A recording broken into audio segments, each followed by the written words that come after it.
Good afternoon and welcome to West Ham United Question Time, a brand new show brought to you courtesy of the KUMB.com YouTube channel, whereby you, the supporters, can put your questions directly to members of our panel. We hope you find the session both useful and informative. Joining me on the QT today are Steve and Andy from Hammers United, Sue from the West Ham United Independent Supporter Association, all of whom have been involved in meetings with the club's board in recent days and weeks. Joining them is Eamon from KUMB.com, who has also previously been involved with face-to-face negotiations with the club's board. Before we begin today, I should perhaps clarify that we extended an invitation to West Ham United Football Club to take part in the programme via their head of media and director of marketing and communications, although sadly both failed to respond. Although we'll be touching on numerous subjects, today's programme will centre on the club's season ticket renewal policy as unveiled a week ago tomorrow. And with that in mind, we'll go straight into our first question for the panel, which comes from Knees Up Mother Brown member Over Chuffed. He asks, when fans can return, it's inevitable that only a small percentage of full capacity will be allowed in. He'd like to ask the panel, do they think the club's solution is sufficient? And if not, what do they think would be a workable solution for allowing fans to attend and for the distribution of tickets? And I'm going to start in the order of which you are appearing on my screen, which means first up will be Andy from Hammers United. How are you doing, Andy? I'm very well, thanks, mate. Thanks for having us on. Great stuff. What do you think about first question? I think it's a really tricky one. I don't think there is necessarily a solution that people are going to be happy with, because so much of what we love about going to football is going to be removed by the fact that we are in the middle of this pandemic. But I think what I would say is that whatever solution the club wanted to put out there, whatever solution we could possibly be part of working towards, the key for me in this is communication from the club. And again, I think I possibly would say typical of the club to communicate the solution that they've come about in a poor fashion. And that communication has been a little bit back to front in the same way that we've seen other communication from the club. They've obviously put an announcement out. They've had to backtrack on that announcement, and they're still in discussions with ourselves over what further solutions might look like, after they put that announcement out. So in answer to the question about whether it's the right solution, I personally don't see a solution that football fans will really welcome in this current crisis. Myself, I don't think I'm going to be going to games in a socially distanced environment, because it's not what I go to football for. The magic of the game is that euphoric moment when the goal goes in and you're surrounded by all your friends, and you have that moment of celebration, which I don't think can exist in a socially distanced world. So is it the right solution? I don't know if there is a right solution. It's just disappointing that the communication has been poor again. Okay, great stuff. Communication there. I think that's going to be a key message coming across in the answers over the course of the show. Sue, glad to see you again. We chatted obviously briefly in the week, but it's nice to have you on the panel this afternoon. Your thoughts on the first question, please. Well, thank you very much for earlier in the week and today. Just to reinforce what Andy's saying, communication, it's shocking in a way, really. What I can't quite understand is why it appears to be so lackadaisical. Now, in discussion with the club, I have asked for the communications meeting, which was discussed at the bigger meeting that Steve and I were virtually at, to be pulled forward, because this just can't continue, really. Fans being told option 1, option 2, and then option 3 kind of. And then when I spoke to the club, I think the same day that she spoke to Steve, they were talking about potentially other things that could be happening, which again I pushed. And I'm aware that the Football Supporters Association have also been in negotiation with the club. So, you know, communication's a major thing, and Andy's right. You know, football and sport generally without supporters is nothing. I think it's, you know, actually the FA Cup yesterday was a little bit sad, I thought, in some respects. What, in the Arsenal one, you mean? Or Well, yeah, no comment on that one. Oh, no comment on that one. But, you know, it's celebration, but not really. Yeah.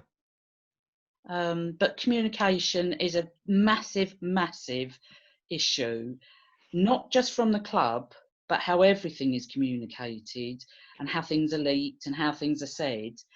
I'm not sure how helpful reputationally for the club that is. I know we're going to touch on Karren Brady later, and obviously we're all going to have a point of view on that and her style of communication, shall I say, which again does absolutely and utterly no favours to the club. Okay, but generally speaking, do you think that the club's solution is sufficient? I mean, we know it's difficult for everybody, but you know, do you feel that they could have done a lot more? And you know, if so, what do you think would have been workable, perhaps? Well, they shouldn't have had to be pushed for another option Okay. 3, because that was discussed in detail, as Steve can verify at that meeting. One of the club employees came up with a possible other solution. The FSA also had negotiated options. These aren't what have been put out. I think the club needs to go a little bit further for the fans that are financially in a position where even option 3 renewal might be an issue. Those that are shielding, now I know shielding has ended, but as Andy has alluded to, in this current climate with the pilots for all these sports games now on hold for another 2 weeks, who knows what's going to happen? He's right, okay. There is no easy solution, but I don't think they've worked hard enough. They're still looking at it as a business, and yes, it is a business and they need to make money, but the supporters, the emotional tie and the buy-in from the supporters, I'm not convinced they've gone far enough for that. Okay, thank you, Sue. Eamon, coming to you next, buddy. You, of course, weren't involved in these recent meetings with the club, but you have been in the room there with Karren Brady and co before, doing your bit for supporters some time ago, so you know exactly what goes on in these sessions. But I'm just wondering what you think about the first question. Do you think the club solution is sufficient? And again, if not, how would you have done it differently, perhaps? Well, a couple of things. Firstly, thank you to both Hammers United and to WHUISA for their unpaid hard work supporting fans' interests with the club. Mm-hmm. And let's not let that pass just glibly. There's a lot of people work very hard to try and get the right things done for our supporters, and a few of them are on this broadcast at the moment. So thanks for that. But in terms of what the club's done here, is it a workable solution? Our club operates in a multi-billion-pound industry, an industry awash with money. It's drowning in money, the Premier League. And yet here we are, ours and other football clubs, their number one priority is not the supporter experience. Their number one priority is to maximise revenue and cash into their coffers as quickly as they possibly can get it. And whether that's West Ham United, Everton, Brighton, Southampton, you name it, they're all having a tickle. And for me, there's a worry that a club that gets gifted billions of pounds a year by television companies is having to go out in the middle of a global pandemic to its customers, if I call supporters that, and say, can you pay up now? We actually haven't got anything to sell you. We haven't got a product that we can guarantee to deliver, but we'd like you to pay for it a year in advance, because you're always stupid enough to pay a year in advance because you're football supporters. Yeah, and we'll take your money, and if the games don't go ahead, well, we'll refund it. And our club has said, well, within 30 days, if you're not lucky enough in the ballot. Why can Southampton Football Club refund in 14 days? Why can Everton Football Club, who have already sold 98% of their season tickets, and banked the money, offer a scheme where you can pay month to month. So effectively, 39% of Everton's season tickets have been sold on a monthly direct debit basis. Mm-hmm. So other football clubs are doing different deals, if that's the right word, with their supporters. And I sometimes wonder that our club maybe doesn't work hard enough. Yeah. And I think part of that is that the relations with supporters are at pretty much an all-time low. Mm. And because of that, we are treated with, as though we're an inconvenience that they'd rather not have to do anything with. And that to me is the saddest part of all this. They want our money, but they actually don't want to do very much other than take it. And as Sue alluded to earlier, this can't go on. And, you know, because there's two supporters groups there on these calls, and yet the club aren't really offering very much at all. And it isn't because the supporters aren't asking. Okay. That's my concern. Thank you very much, Eamon, for your input on that one. Finally, many of you will know him as Tross, but for the purpose of today, I'm going to refer to him by his given forename of Steve, just so we're the same across the board. Steve, good to see you. Thanks for joining us, buddy. Your thoughts on question one, please. Yeah, thanks very much for having us on, Graeme. Always a pleasure. Yeah, it's interesting, right? We've touched on a number of points there just in our initial discussion. I suppose if we go back to the question, for me, it's an interesting one, and it's almost two parts, right? I think firstly, it's about getting fans back to football and what's driven that, which is obviously the government legislation, which came, or guidelines, in fact, from the chief medical officers, which came out week before last, that caused us to be invited to a meeting, and for Hammers United, our first invite, which we were grateful to receive. It's been a long upward journey, as those who have watched it from a distance will know. And then there's the season tickets. And I suppose, firstly, you know, taking fans back to football in general, across the board, and then specifically at West Ham, it's the document itself. It's a 21-page document. If anyone's as sad and as boring as me and wants to read it, it's a 21-page document, and there's 15 pages worth of guideline in there that's medically led. And without boring everyone to tears, in the second paragraph, it says that anybody attending one of these venues, so for us as West Ham fans, attending a game at the Olympic Stadium, despite how we get there, season ticket, ballots, etc., we've got to, those putting on the experience, so in our case, the Olympic Park, who are providing the capability for football to be played, and West Ham's the tenant as a collective, they have to ensure that no groups interact with each other before or after the game if they're attending that event. Now, the magic number for these groups is 6. And if we can take a kind of midway stab on the current numbers, we're looking at taking circa 22,000 people back into the Olympic Stadium. I'm a bit of a numbers junkie, right? I played with the pencils and the abacus, and I reckon it'd take about 13 and a half hours to get 22,000 people in and out of Stratford to be able to watch that game without having them interact. And I still don't actually believe it's possible.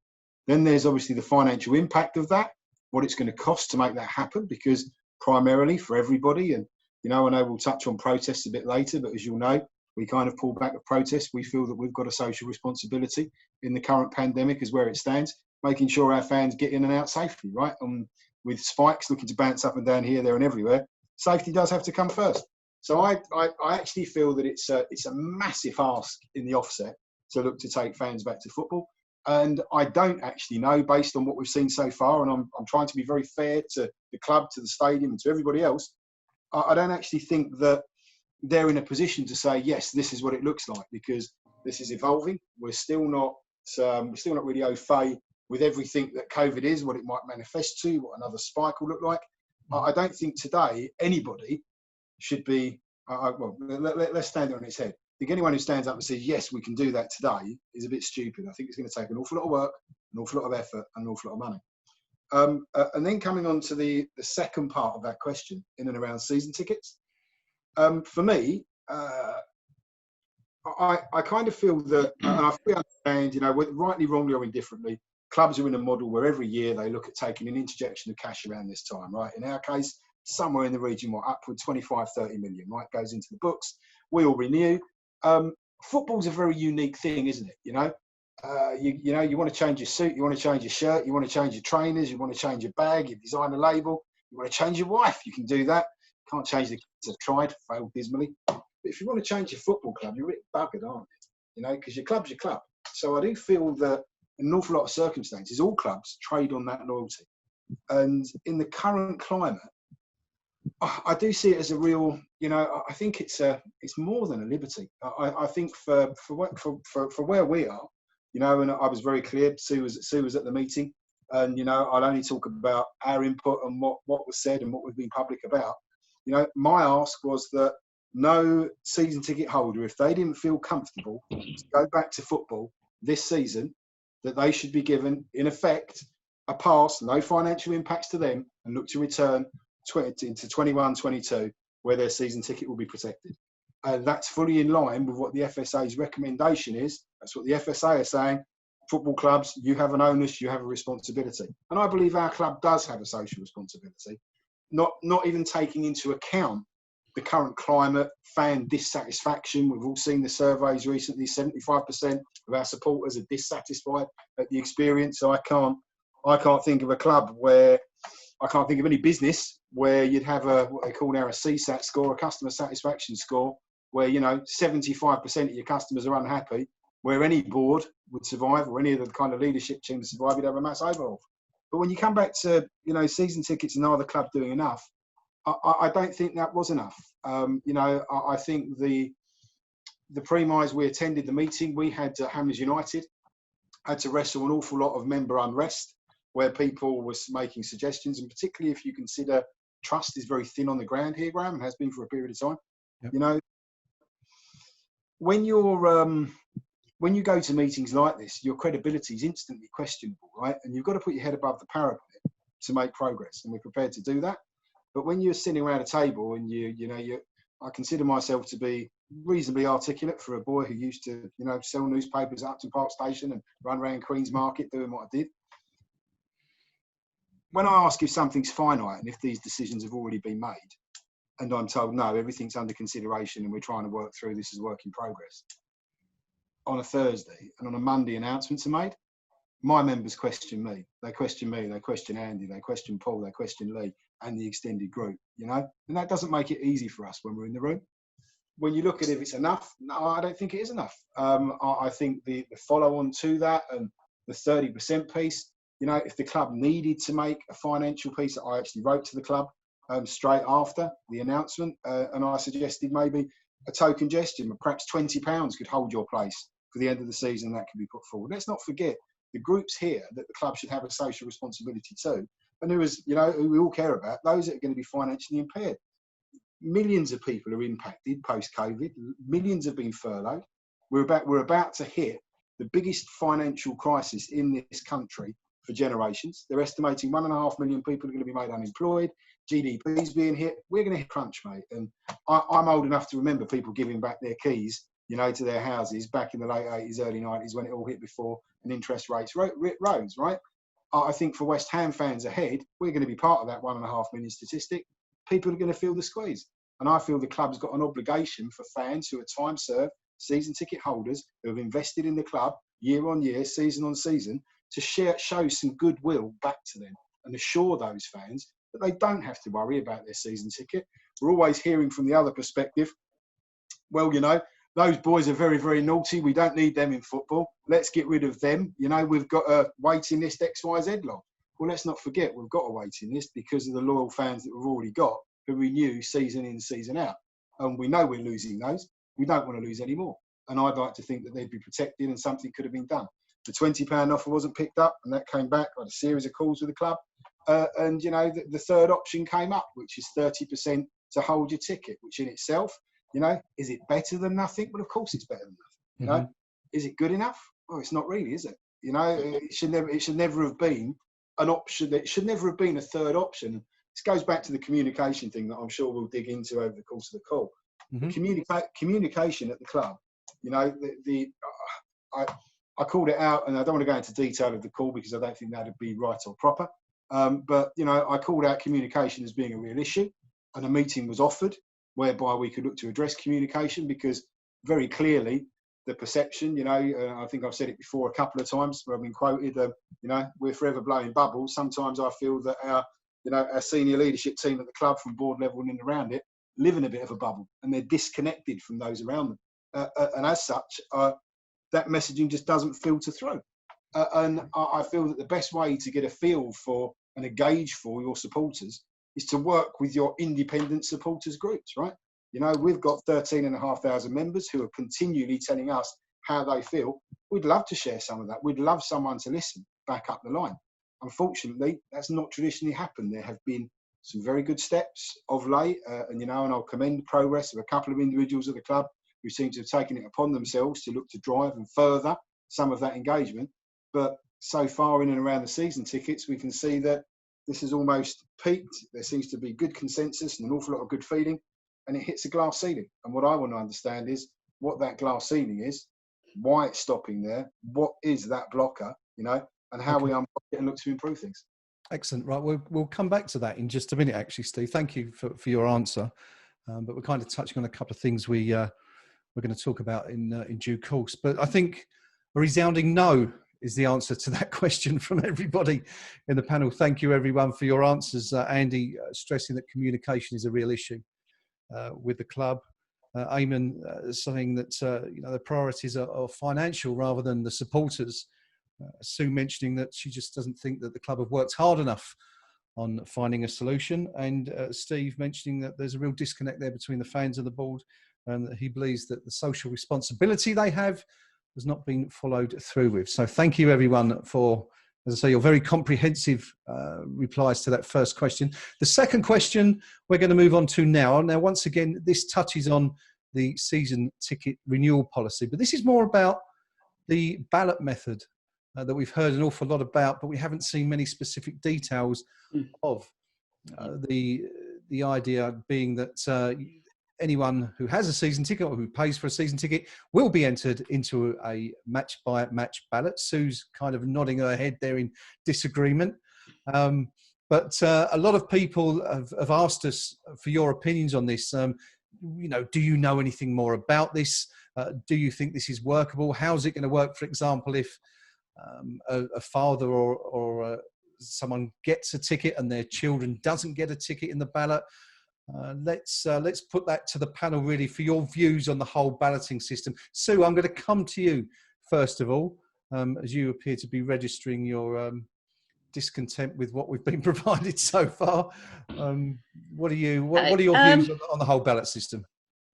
Well, again, and I hope we're going to get on to that block that Steve mentioned, because we have a very clear view what that block is, or who that block is. Yep. The issue that we have with this option 3 is you've paid some money, and Eamon's alluded to this. Eamon sort of said about the financial stuff, yeah? But you can't actually go into the ballot anyway. So it's almost like you're paying for something you can't have. And I know people, if they've read the small print, have clocked that. And obviously people have to be able to make a decision. I get that. But really you're paying for something that you can't have. Mm-hmm. Now, 70%, so the ground has to be at 70% capacity. Steve's mentioned the figures. I won't go into the figures because he's done that bit. But realistically, I can't see this happen. It's not going to happen this side of Christmas, would be my guess. I can see once flu season hits, so schools will go back. In a school, flu season hits sort of halfway through September into October. So you're going to have flu, you're going to have, I would hazard a guess, potentially another spike. It's just not going to happen. People are not going to be going back. So the club have been gifted or given a certain amount of money. Now, the ballot was it was discussed at the meeting we both attended. And it was, again, details to follow. We're working through this, we're working through that. Well, that's not really helpful if you're trying to plan out what are you going to do. Now, they did mention potentially that there'd be a certain number of people that would be successful in the ballot, and then like a reserve list. So if you couldn't go for whatever reason, they go to the reserve list. What they didn't go through, and obviously Steve would be able to say yay or nay on that, was any great detail further than that. No real mention around what would happen with families and groupings. Yep. And to be honest, that is something that we've been asked. So what happens if my 10-year-old son, I saw was one of the questions, but we've had, well, you know, what happens if my grandson this, or what happens if that, and we can't go together? Well, realistically, I mean, we're looking at October anyway, and I just can't see it happening. Okay, thank you, Sue. Andy, I'll come to you next, buddy. The question, or several questions actually, about the balloting system, how it's going to work, whether we think it's practical or not. Your views on that, please. I'm going to throw this over to Steve, if that's all right, Graeme, because I wasn't in the meeting myself, so it would be wrong of me to guess at details or to give you details of a discussion that I wasn't present for. But all I will say is that in my opinion, it I guess again comes back a little bit to that communication element of in this circumstance, the club have communicated something partially. And when you communicate something partially, you open yourself up to potentially a worse position than you would have been in if you didn't communicate it at all, because then what you get is all the questions and all the guesses that follow, you know, because you've used the word ballot and because you've committed yourself to a ballot. I think there are details that just can't be answered at the minute. You know, I will throw over to Steve and I'll see if he can shed any light on what they might be. But I would say again, my opinion is that communication was poor here, and there was no need to throw open, you know, half of the communication without having the rest ready to follow up. Okay, in terms of the balloting system in general, is it something you're in favour of? You know, regardless of the way it was reached, or the decision was reached. I mean, do you think it's a good idea, or would you have perhaps looked at an alternative solution for, you know, giving those, what did we say, 22,000? I think it was Steve said earlier on. Yeah, I mean, what kind of solution, you know, would you offer if that wasn't the? I don't think the ballot's a bad idea at all. I don't think there's anything wrong with doing a random ballot. I think that's possibly the only and the fairest way you could do it. The issue that I have is that they've asked everyone to pay their money up front. You know, so I wouldn't have any hesitation if it was a pay as you go ballot in saying, right, okay, yeah, I'm going to be free on the whatever it is, this date of November. I know that we've got Spurs at home or whatever it might be. I'm happy to enter the ballot for that, and if I get selected, I'm then happy to pay my pay my share of my season ticket for that game. So I don't think a ballot's a bad idea at all. I just think to ask people to cough up all that money up front, and let's face it, when you make a payment of £1,000 up front or whatever it is, you've struggled hard to get that money. You are not going to get that £1,000 back into your bank account, because if they're going to refund that week by week, game by game, or 2 week by 2 week, that money is going to be frittered away over the course of a season, and you are essentially you're kissing goodbye to that £1,000 you're never going to see again, and for games that you might not be going to. So I think not against the ballot at all, but I just think it's wrong to ask for full payment up front. Just very quickly, do you agree with the notion that it's essentially an interest-free loan from the supporters to two billionaires? Yeah, I can't. There's no other way I can see it, really. What else could it be? I mean, we know that we cannot go to football in September. So even if you just took September, you only take September and you just look at September, they're charging us for games in September. And I just don't see what else it can be other than we need.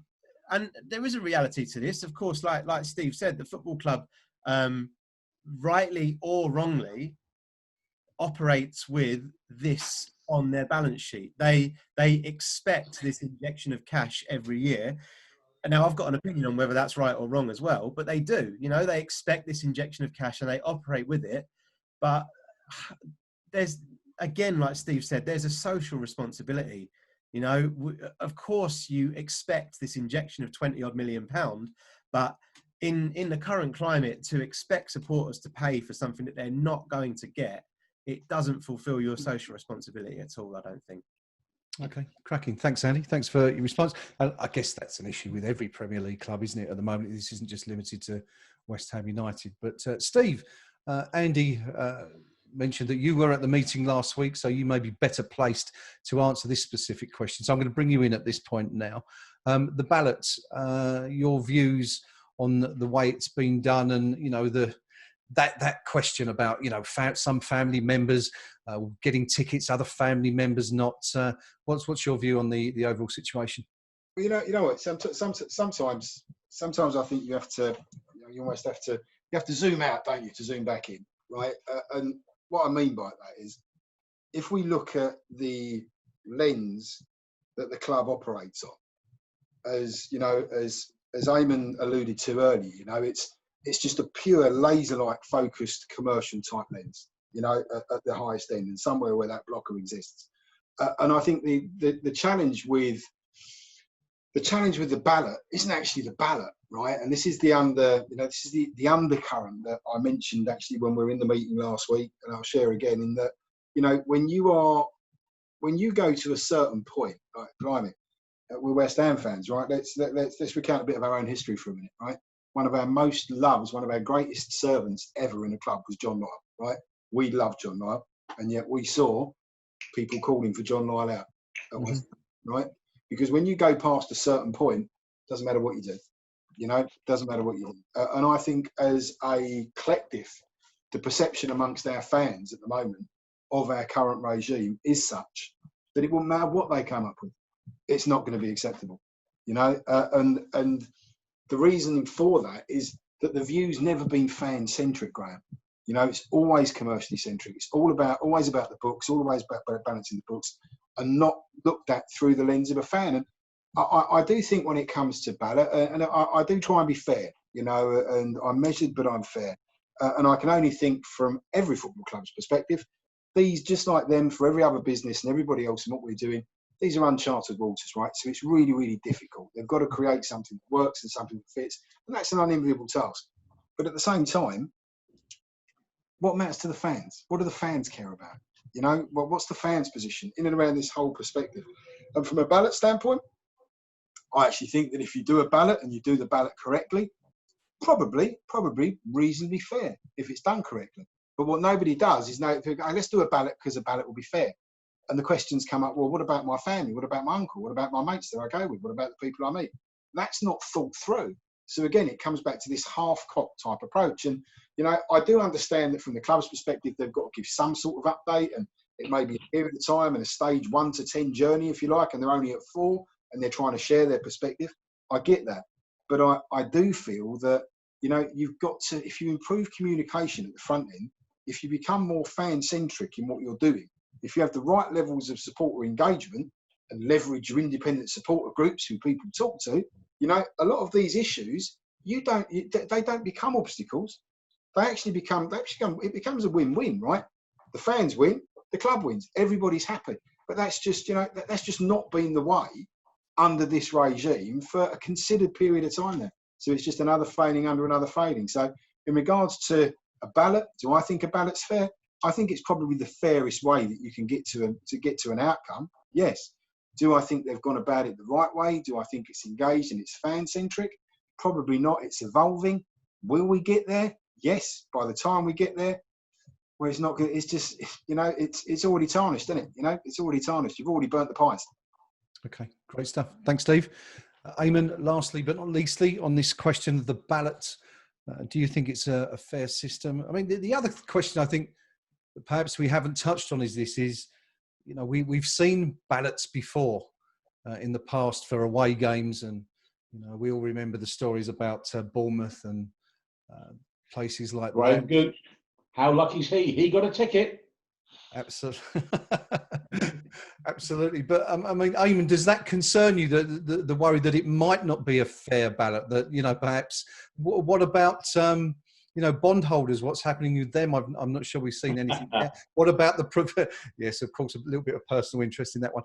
But what about, some of the favoured channels, used by the club? Do you have a fear that it might not be as fair as, they're saying it will be? do I have a fear or do I have no fear? Because I sit in a part of the ground which there's 1,000 seats. Okay, and it's £2.4 million of cash those seats will yield the club. If we all pay up and say, here's our year's money in advance, Karren and David get to bank £2.4 million of cash. Okay. Question: how much of that cash do you think they want to hand back to those 1,000 supporters who are unlucky in a ballot? I'll answer it for you. None. Okay. And the simple arithmetic is this: a supporter in one of the corporate areas, from a cash flow perspective, and I stress that, is worth considerably more than a supporter in the £289 area of the ground. That's not my opinion of what a supporter's worth. I'm just saying from a cash flow perspective. So if they have half the seats in the corporate area empty, and they have to give back a big chunk of cash because of that, yeah, that's going to hurt their financial interests.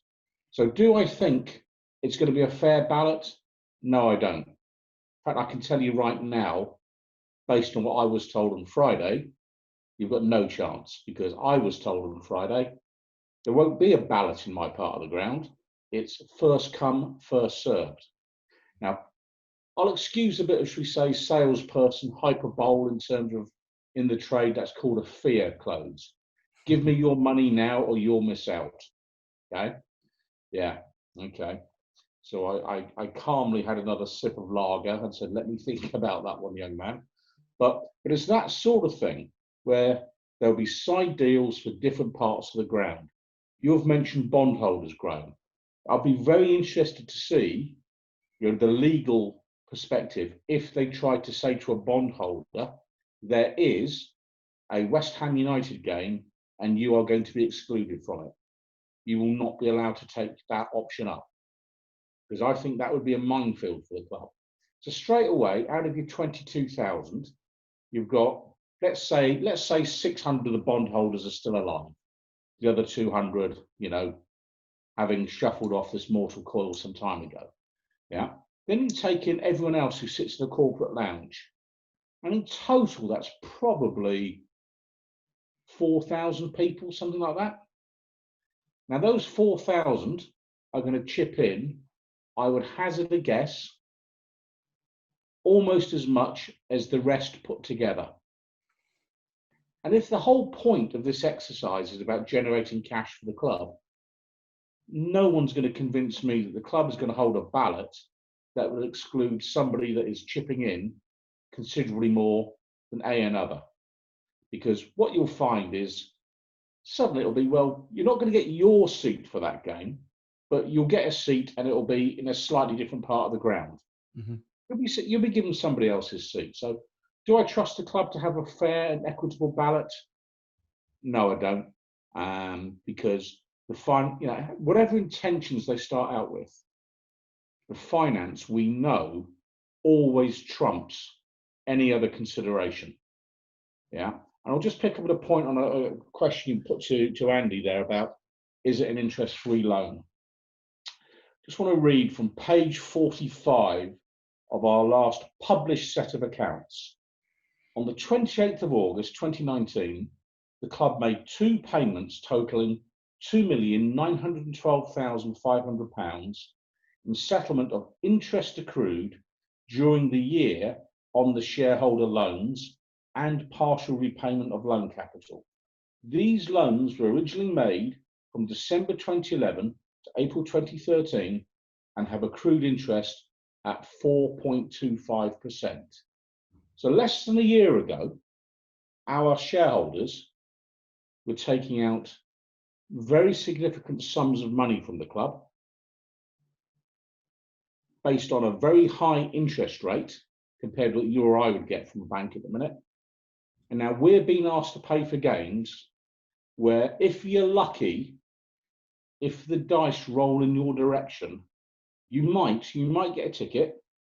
You then got to play the health roulette of Stratford Station. And let's not forget, a lot of our supporters, they live out you know, on that, the lines either out to Southend or out to Chelmsford, out those directions. Many of them aren't going to work in London at the minute because the trains are not deemed to be capable of carrying more than minimal capacity.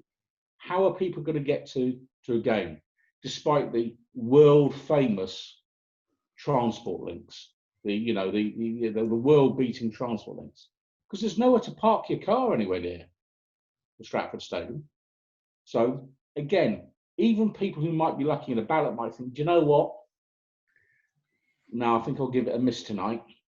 So I don't think the club have thought it through. I don't think they're alone in that, in fairness. I don't think any football club has thought it through properly. I don't think they understand the implications of what they're doing. I don't think any of them will have a fair and equitable mechanism. And I say, all they're doing is a cash grab now from supporters. I would rather they just put a page on the official site that said, "Dear supporter, due to our financial incompetence and mismanagement of the club's financial affairs, once again we're in the doodah. If you would like to help us out by chucking some money in our direction, feel free to do so." And I would have more respect for them if they did that. Okay, great stuff. Thank you very much. So once again, I think most of us are in agreement, most of the panel. Sue says she thinks it's essentially the fans paying for something that you can't have. Andy says, it's again referring to the communication issue, although he is quite happy with a pay-as-you-go ballot. No problem with that. Steve says it won't matter what the board come up with, it won't be acceptable, given what we've seen happen before. And Eamon, of course, stressing that he doesn't think any ballot will be fair and equitable, to quote. So, yes, we shall, of course, it remains to be seen. And I guess just touching on the point there about the interest rates, which were 4%, of course, that is slightly down on the interest rates previously charged on shareholder loans, which were at one point around 7%, I believe, some time ago. But anyway, thank you everyone for your answers to that particular question. We're going to move on. We're going to have one more question about the season ticket renewal policy and the ballot system and how it's all going to work. The final question in this section comes from a member of our own panel, actually, because Eamon put this one before we started, and it really touches on the whole issue of requirements, the requirement of photo ID for supporters.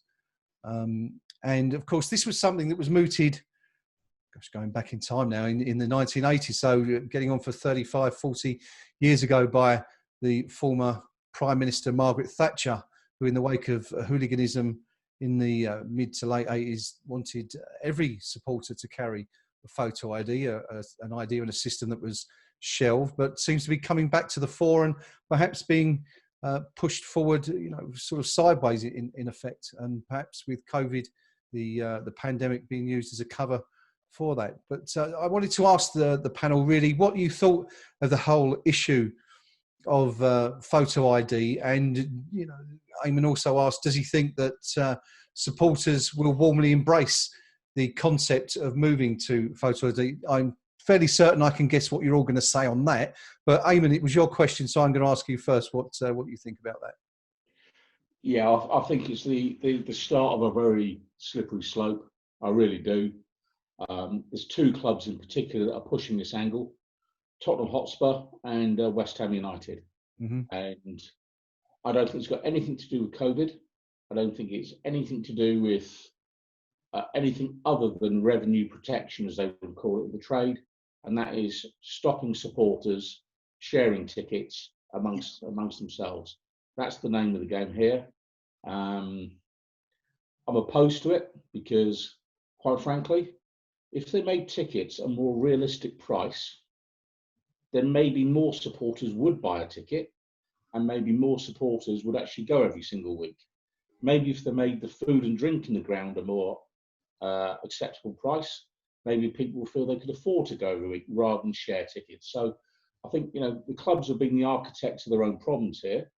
And for my money, carrying photo ID to go to a game of football.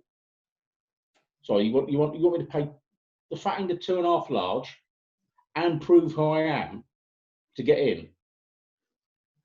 I don't think so. No. Okay. Totally opposed to it. That is and it's snidey the way they're doing it. It's snidey again. And at the heart of this is trust. If they actually said, we are losing a lot of revenue as a football club because you're sharing tickets amongst each other, yeah, I'd have more respect for them.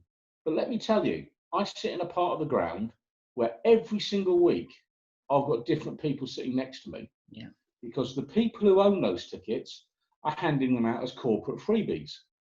So are the people in the posh seats also going to be asked to take the photo ID? And my position is clear.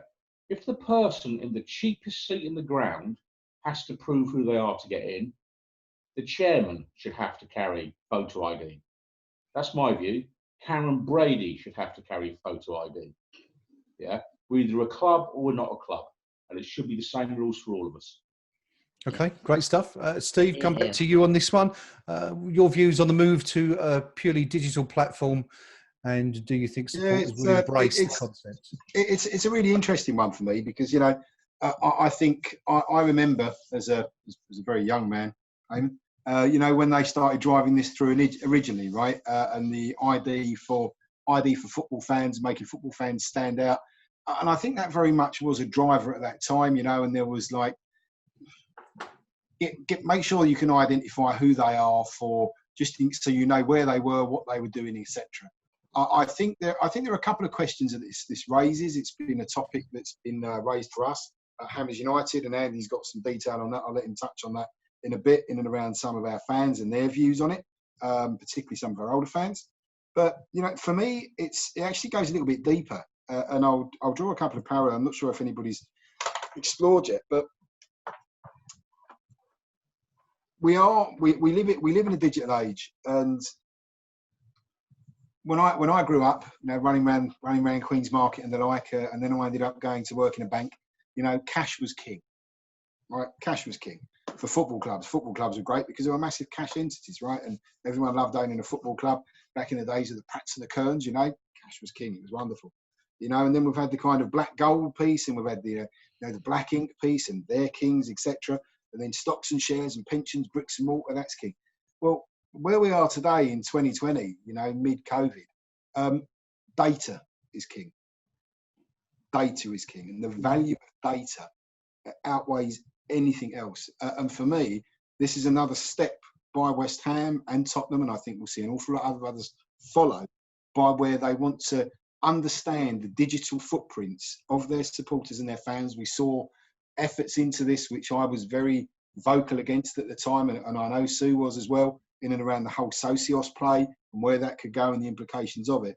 But that digital journey, that digital footprint, what that looks like, where it goes, your behaviour and how it sits in with you, being able to take the analytics, the data analytics is a huge field. You know, there's like, I'm in tech anyway. Data scientists now are the new kings of the truth, right? You know, and those predictable business models based on consumer behaviour, I get a kind of drive for that. Now, as a football fan, you know, I absolutely concur with you know, with what Eamon said there. You know, whether or not it's a kid for a quid, you know, or it's, you know, David Gold, David Sullivan, and Tripp and Karren, you know, up in the box. You know, if we're going into the ground, we're going into the ground.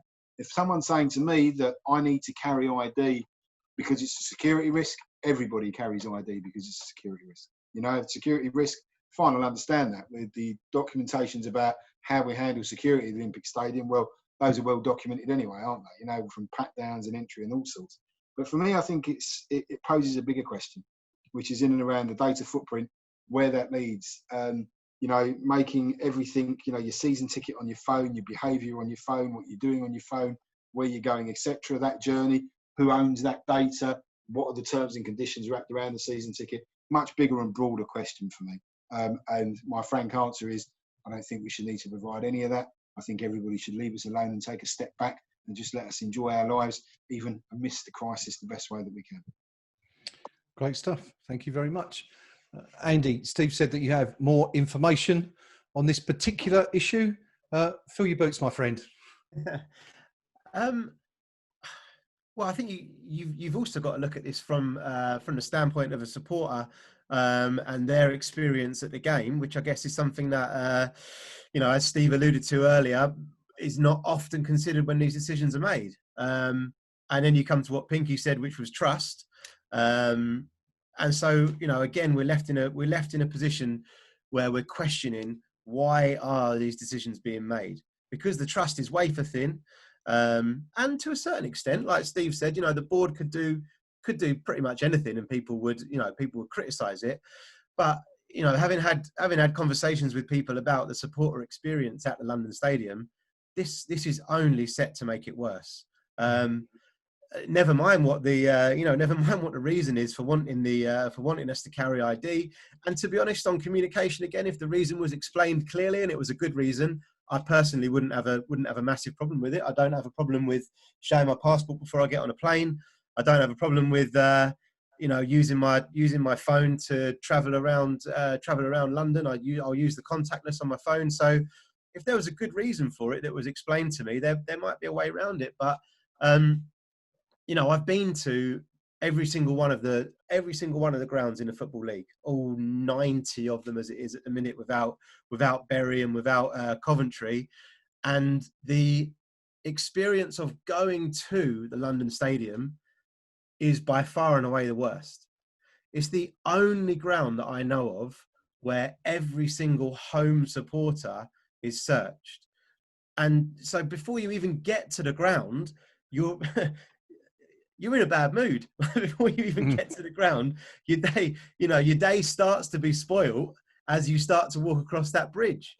Other kind of low points for me traveling around all 92 grounds was places like Stevenage, and I can't believe I'm having a conversation where I'm comparing the home of West Ham to the home of Stevenage.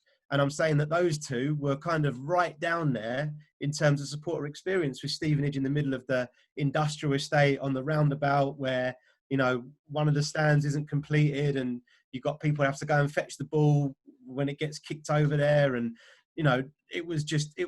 it was a drab atmosphere, but even they had a kind of supporters club, which was quite nice before the game. So I couldn't imagine how it would work if every single person had to show photo ID before they got into the game. It turns into something that I just don't think I'd want to go. Okay, great stuff. I'm surprised and a little bit stunned that you rate West Ham as the lowest out of all 90, but obviously defer to your greater knowledge. You have, of course, visited all of them. I don't think I'm even halfway there yet, so congratulations, first of all, for doing that. But I shall try and avoid Stevenage for the forthcoming future anyway, by the sounds of it. Doesn't sound like a particularly good day out. Sue, thank you for your thanks, Andy. Sue, thank you for your patience in waiting for us to come back round to you. I kind of think you're going to agree with everybody else on this whole issue of photo ID. Let us know, what do you think? Okay, there's some key words that all people on the panel keep saying, trust, trust, trust. And obviously communication. The two go hand in hand. The trust amongst a lot of the people that either talk with us or that I go to football with is gone, is not just wafer thin, it is gone. And that's a sadness to me as a lifelong West Ham supporter. But trust is a major issue. Now, I would not be prepared to carry photo ID. I come from a generation, I guess, where that just would not be okay for me. I should not have to prove, as I think Steve said, who I am. I've paid my money. I've paid it up front. I'm entitled to get what I've paid for. I don't need a photo ID to prove it. I think I'll be interested to see how this develops. My concern is this is about the club enforcing some sort of policy on supporters that I don't think will go down well, and I think will just undermine the trust or lack of trust even further. Okay, great stuff. Once again, our panel pretty much unanimously agreed on the issue of photo ID. Steve saying leave it alone and let us be as supporters. Sue saying that she shouldn't have to prove who she is. Andy, again, reference to West Ham's ground already being the worst supporter experience in the Football League and Premier League. So why make it worse? And Eamon saying that it's really just revenue protection, and he's totally opposed to the whole idea. So once again, it's good to see everybody's agreed on everything so far. Let's see if we can find something in the next few questions where that may not be the case. I'm not sure that is going to be, but let's see how we get on. We're moving on now to our next question, which we're going to move away for a bit from the season ticket revenue policy of the clubs and ask a few more questions that are pretty much pertinent to the groups, the representative groups on the panel today. The first question on that I'd like to ask you it comes from Carlos, who is a member of KUMB's forum, and it regards one of our lesser known shareholders at West Ham United, or is it West Ham Holding? I'm not sure which it is. But Tripp Smith is the American who owns 10% of the club. And we don't know an awful lot about him. We know that he used to be involved in hedge funds. We think he's moved on from that and working in other areas now. But we've certainly never seen him at a game in Stratford, or I'm not aware of him ever appearing there anyway. But what Carlos wants to know is whether Hammers United or WHUISA have ever approached Tripp Smith at any point to gauge his thoughts on the current state of West Ham and what his ambitions are for the club. I shall start with Steve on this one, please. Yeah, it'll be a very quick one for us. When we first started, we reached out to all major shareholders actually at the club, and we didn't receive any responses back. As at last week, we again reached out in lieu of a number of the decisions and some of the questions made, including Tripp, and our breath won't be held while we're going blue. I suppose one of the things that I'd maybe throw in here is some context. I remember when Tripp came on board, and I think there was an awful lot of rumour pre and post that that Paul Allen, I think one of the original Microsoft guys, was looking to come in and play heavily at West Ham, and that would have seemed logical. There've been, the rumour mills are always awash.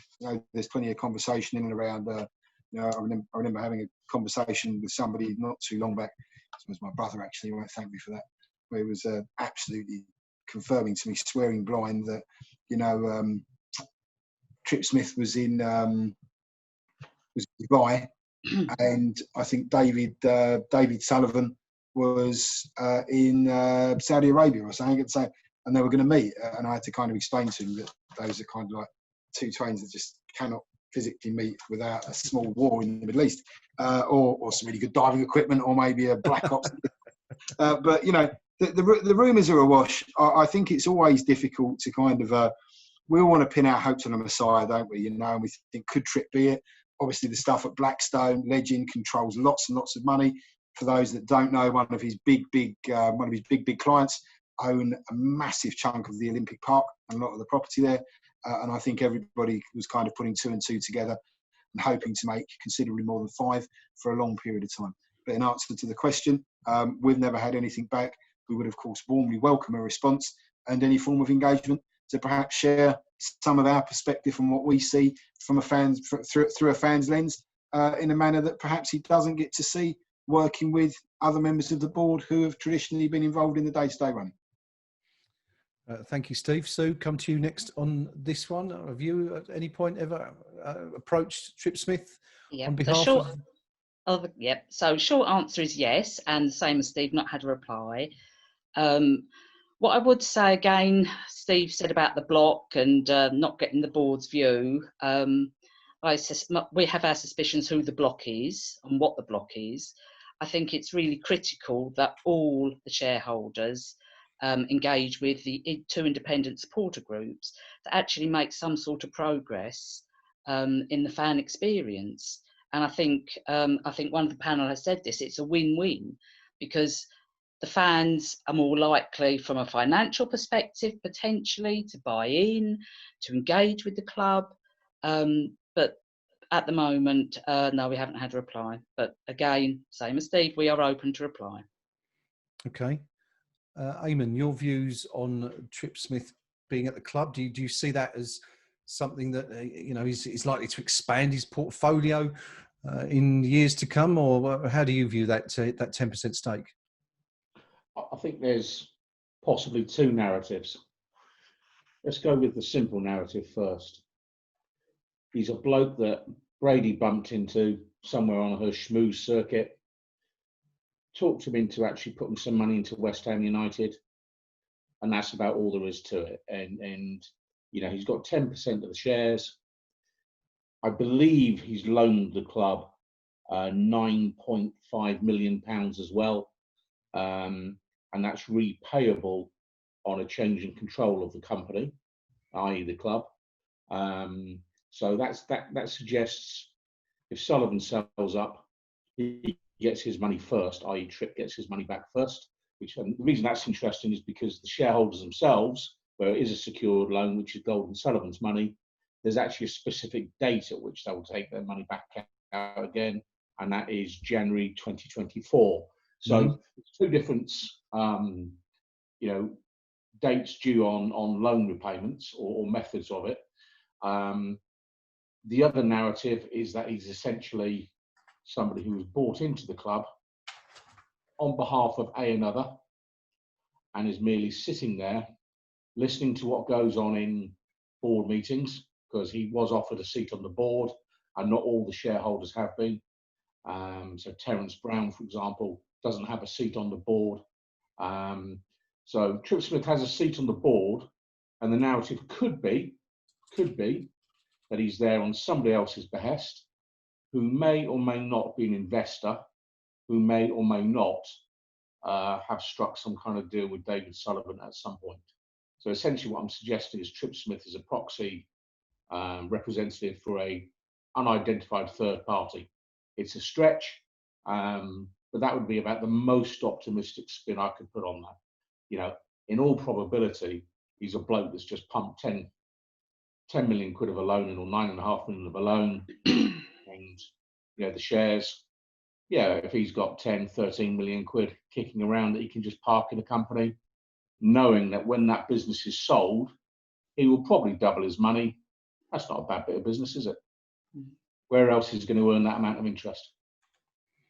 Not bad at all.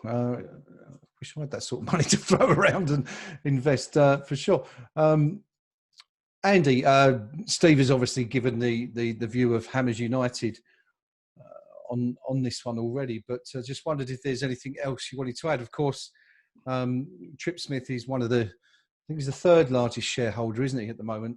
Behind Sullivan and Gold, we have the rest contributing about just under, is it 3.4%? I think it was reduced slightly, wasn't it, following the recent share issue. And that's essentially the father and son team of John and Daniel Harris, and as Eamon referred to, they're Terence Brown, who of course was the major shareholder at the club 15 to 20 years ago, and was also not particularly popular with some of the fans. And those of you who were around at the time will remember the Brown Out campaigns. Andy, were you involved then, or you surely you were too young to remember that, weren't you? I'm older than you might think, mate. I'm 37. You're doing well for everybody anyway, that's for sure. No, I had my Brown Out flag, albeit in those days it was a homemade one actually. So I brought myself a cheap St George's cross and painted Brown Out across the middle of it, and I could remember being told to take it down at Upton Park. I got it on the telly at Villa away, so there you go. There was my little part of the protest. There's nothing really more for me to add on your specific question, mate. But what I will do is, if it's okay with you, is I'll answer a slightly different question, which is around owners and ownership in general, and whether it be Tripp or whether it be anyone. I don't think that the owner people would like to believe exists actually does exist, and I think that's why our work as fan groups is really important. And I think that's why what we have to do is try and create something that will see owner to owner to owner, generation to generation, because as much as we'd all like to believe that there's a West Ham fan out there who's is loaded enough to own a football club, and B, who hasn't been corrupted in any way, shape or form with the amount of money that he or she has earned in their life, I just don't think that owner exists. And so whether it be Tripp or whether it be, you know, anyone else, I don't think we should get too hung up on looking for a particular owner as such. Obviously, we want people who are, you know, who have a good moral compass, let's say. But I think, you know, yeah, I think the key is that we have a supporters construct and supporters constructs at the club that can work with any prospective owners to make sure that whoever the owner is and however many times the ownership changes, there's always a genuine voice there that doesn't have a corporate centered approach and is just an ordinary fan like me, you, Pinky, Sue, Tross, whoever, just an ordinary fan who sits alongside that owner and makes sure that decisions that they make at least hear, you know, that supporter's point of view before they're made. On that point, Andy, do you think that's possible for a supporter to fulfil that role? Or is it not the case that they're always going to be kind of, I don't know, corrupted in some way, you know, or corralled into following the sort of towing the party line, I guess, in some way? I think football is such a unique entity that we owe it to ourselves to give it a real good go. So I think that there are, on a positive and a negative side, there are businesses where you'll never get the emotional connection that you get with a football club. Now that emotional connection can be exploited, but I think what we've seen from this COVID crisis is really the essence of why football is successful. It leaves it open to exploitation, but football is successful because people have such an emotional attachment to their team. They feel such a tribal connection to the area. They enjoy socializing so much when they go to the game, and they actually make it the spectacle that it is. And without them, if you completely cast them aside and you completely monetize the game and you don't give any consideration to what, you know, to their experience whatsoever, you end up with a sterile product, which is what we've got at the minute. So I think we owe it to ourselves to give it the very best shot we can, you know, even if kind of in the back of our head we might be thinking, well, is this possible? Can you get that seat at the table and not be corrupted? I would hope the answer is yes. And yeah, I'd like to see us give it a good go, and hopefully I'd like to see a few other clubs follow and maybe succeed as well. Great stuff. Thank you. I mean, I think it's fair to say that, you know, I've sort of watched various supporters associations, etc., Whistle, guys like that, try to do what you guys are trying to do over the course of the last 20 years and certainly haven't got this far. So, you know, more power to your elbow in that sense. You guys collectively are all doing a great job so far, and long may it continue. Moving on to our next question, which is concerning something that this was more a Hammers United policy, this one, and it concerns the badge redesign. One of the things a lot of people, okay, this isn't necessarily a vitally important issue such as, you know, the stadium itself and the egress to the stadium and so on and so forth. It concerns the design of the club's badge. A lot of people were up in arms when West Ham United included the word London on the badge recently. Hammers United said that it was going to be one of their policies to kind of look at this and see what changes could be affected. Andy, I'm going to start with you actually and continue where you left off there. What's the latest on that, and how do you see, you know, is there any development likely on this one? Didn't we have fantastic consultation on this? And isn't it done? I remember seeing a question on, I think it was the London Stadium survey or a similar survey, which did say, do you want the colour on the new badge to match that of the shirt? So tongue in cheek, there's your consultation. But on a serious note, I agree with what you're saying, that this isn't a particularly like do or die issue. And I don't think that goes for a lot of the things that supporters are concerned about. You know, whether or not you get free coach travel back from an away fixture isn't going to want you to, isn't going to make you want to force your owners to leave the club. And it's the same with all, lots and lots of what might be potentially could be seen. I'm not saying this is trivial, but could be seen by some people as trivial issues. But it comes back to how was the issue communicated? How has it left supporters feeling? What are they guessing about what is the what is the kind of justification for doing this? And then how is it handled? And the last bit that you're asking about is the how is it handled, because people have raised concerns. So the way to handle it would be to do genuine engagement with an independent supporters group or with the fan base as a whole. And I would have thought it'd be fairly easy to fix, to be honest, as it's it's a relatively minor issue. The thing that we've found as Hammers United is that we will say, right, this is something we're going to take up. We will, on Monday, we're going to press the club on the badge issue, and then before you get to Monday, the club have done something else, which then trumps what you were planning on working on that week, if that makes sense. So, if we think of, over the course of the summer, we had the club cash that landed in people's accounts without the explanation. So you then think, right, okay, let's chase this explanation. Let's get that sorted. Then we have the new kit that's released without the consultation. So you think, right, okay, we can at least hammer home now and get this consultation sorted. Then we have the rebuild of the scaffolding behind the goal, where people are being moved all over the place. So, right, okay, now this trumps it all. We need to get this sorted. And then we have the season ticket announcement that was announced on Monday. So we think, right, that trumps everything. We need to get this sorted. So it's almost whenever you start working on something, West Ham provides you something else to start working on. So, yes, very much on the to-do list, I would say. Yeah. Okay, thank you very much. Sue, the Independent Supporters Association, is this something that's pretty important as far as you're concerned, or and also where do you stand on the issue? Do you think the badge should be changed, or are you quite happy with it to remain as it is? Okay, well, I think that one of the big issues is around consultation, and actually talking.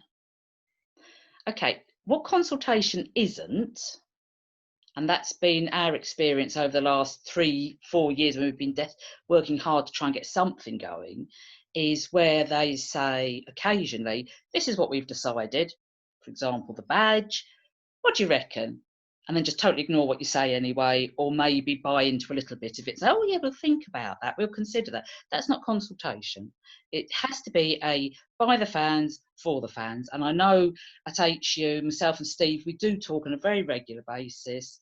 We've talked about this in great detail, what it could potentially look like. So that's one of the issues. I mean, the other thing, again, we're coming back to the same words: trust, communication, which again is consultation in a different word. I think badges are important insofar as they represent who or what you are.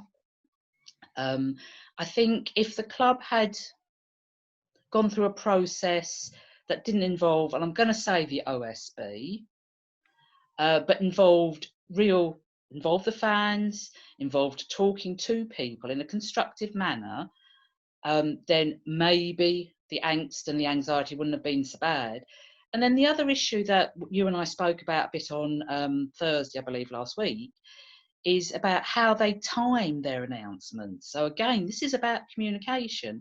So rather, if that was me and I'm in a business, and obviously, I'll be thinking, right, I know for a fact that the season ticket renewal is going to be X date, then I would meet with the independent supporter groups, say January, and talk through what are the concerns, what are the options. Now, yes, I know the coronavirus or COVID-19 has put a kibosh on a lot of things. However, I still say that they could have come up with plan A, B, and C. So this isn't rocket science stuff. This is the bit I don't quite get. And we are going to get onto the block, and I suspect that's why it doesn't happen. I suspect that potentially there are maybe 1 or 2 people in the club that are employed by the club that might be willing to listen and work with the 2 independent supporter groups. And I am going to stick at the 2 because there are only 2. But the block, Brady comes in, that is it.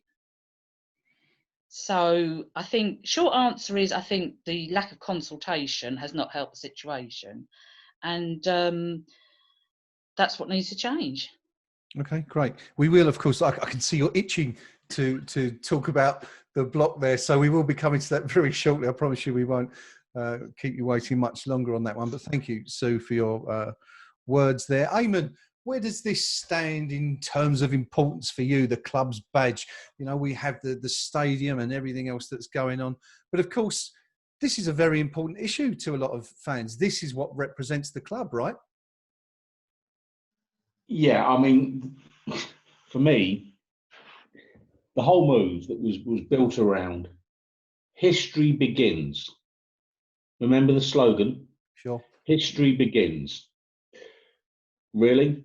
Everything we've ever won, we won at our last ground, so to speak. That's where we were. Our World Cup winners played for us at our proper home.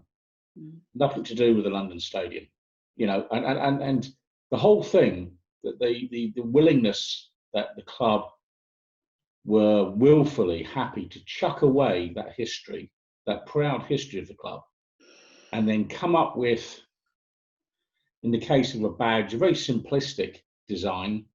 The idea, if we put the word London on it, we'll go for a global territory grab in terms of we will get those supporters in the Far East and all the rest of it because we've got the word London on the badge.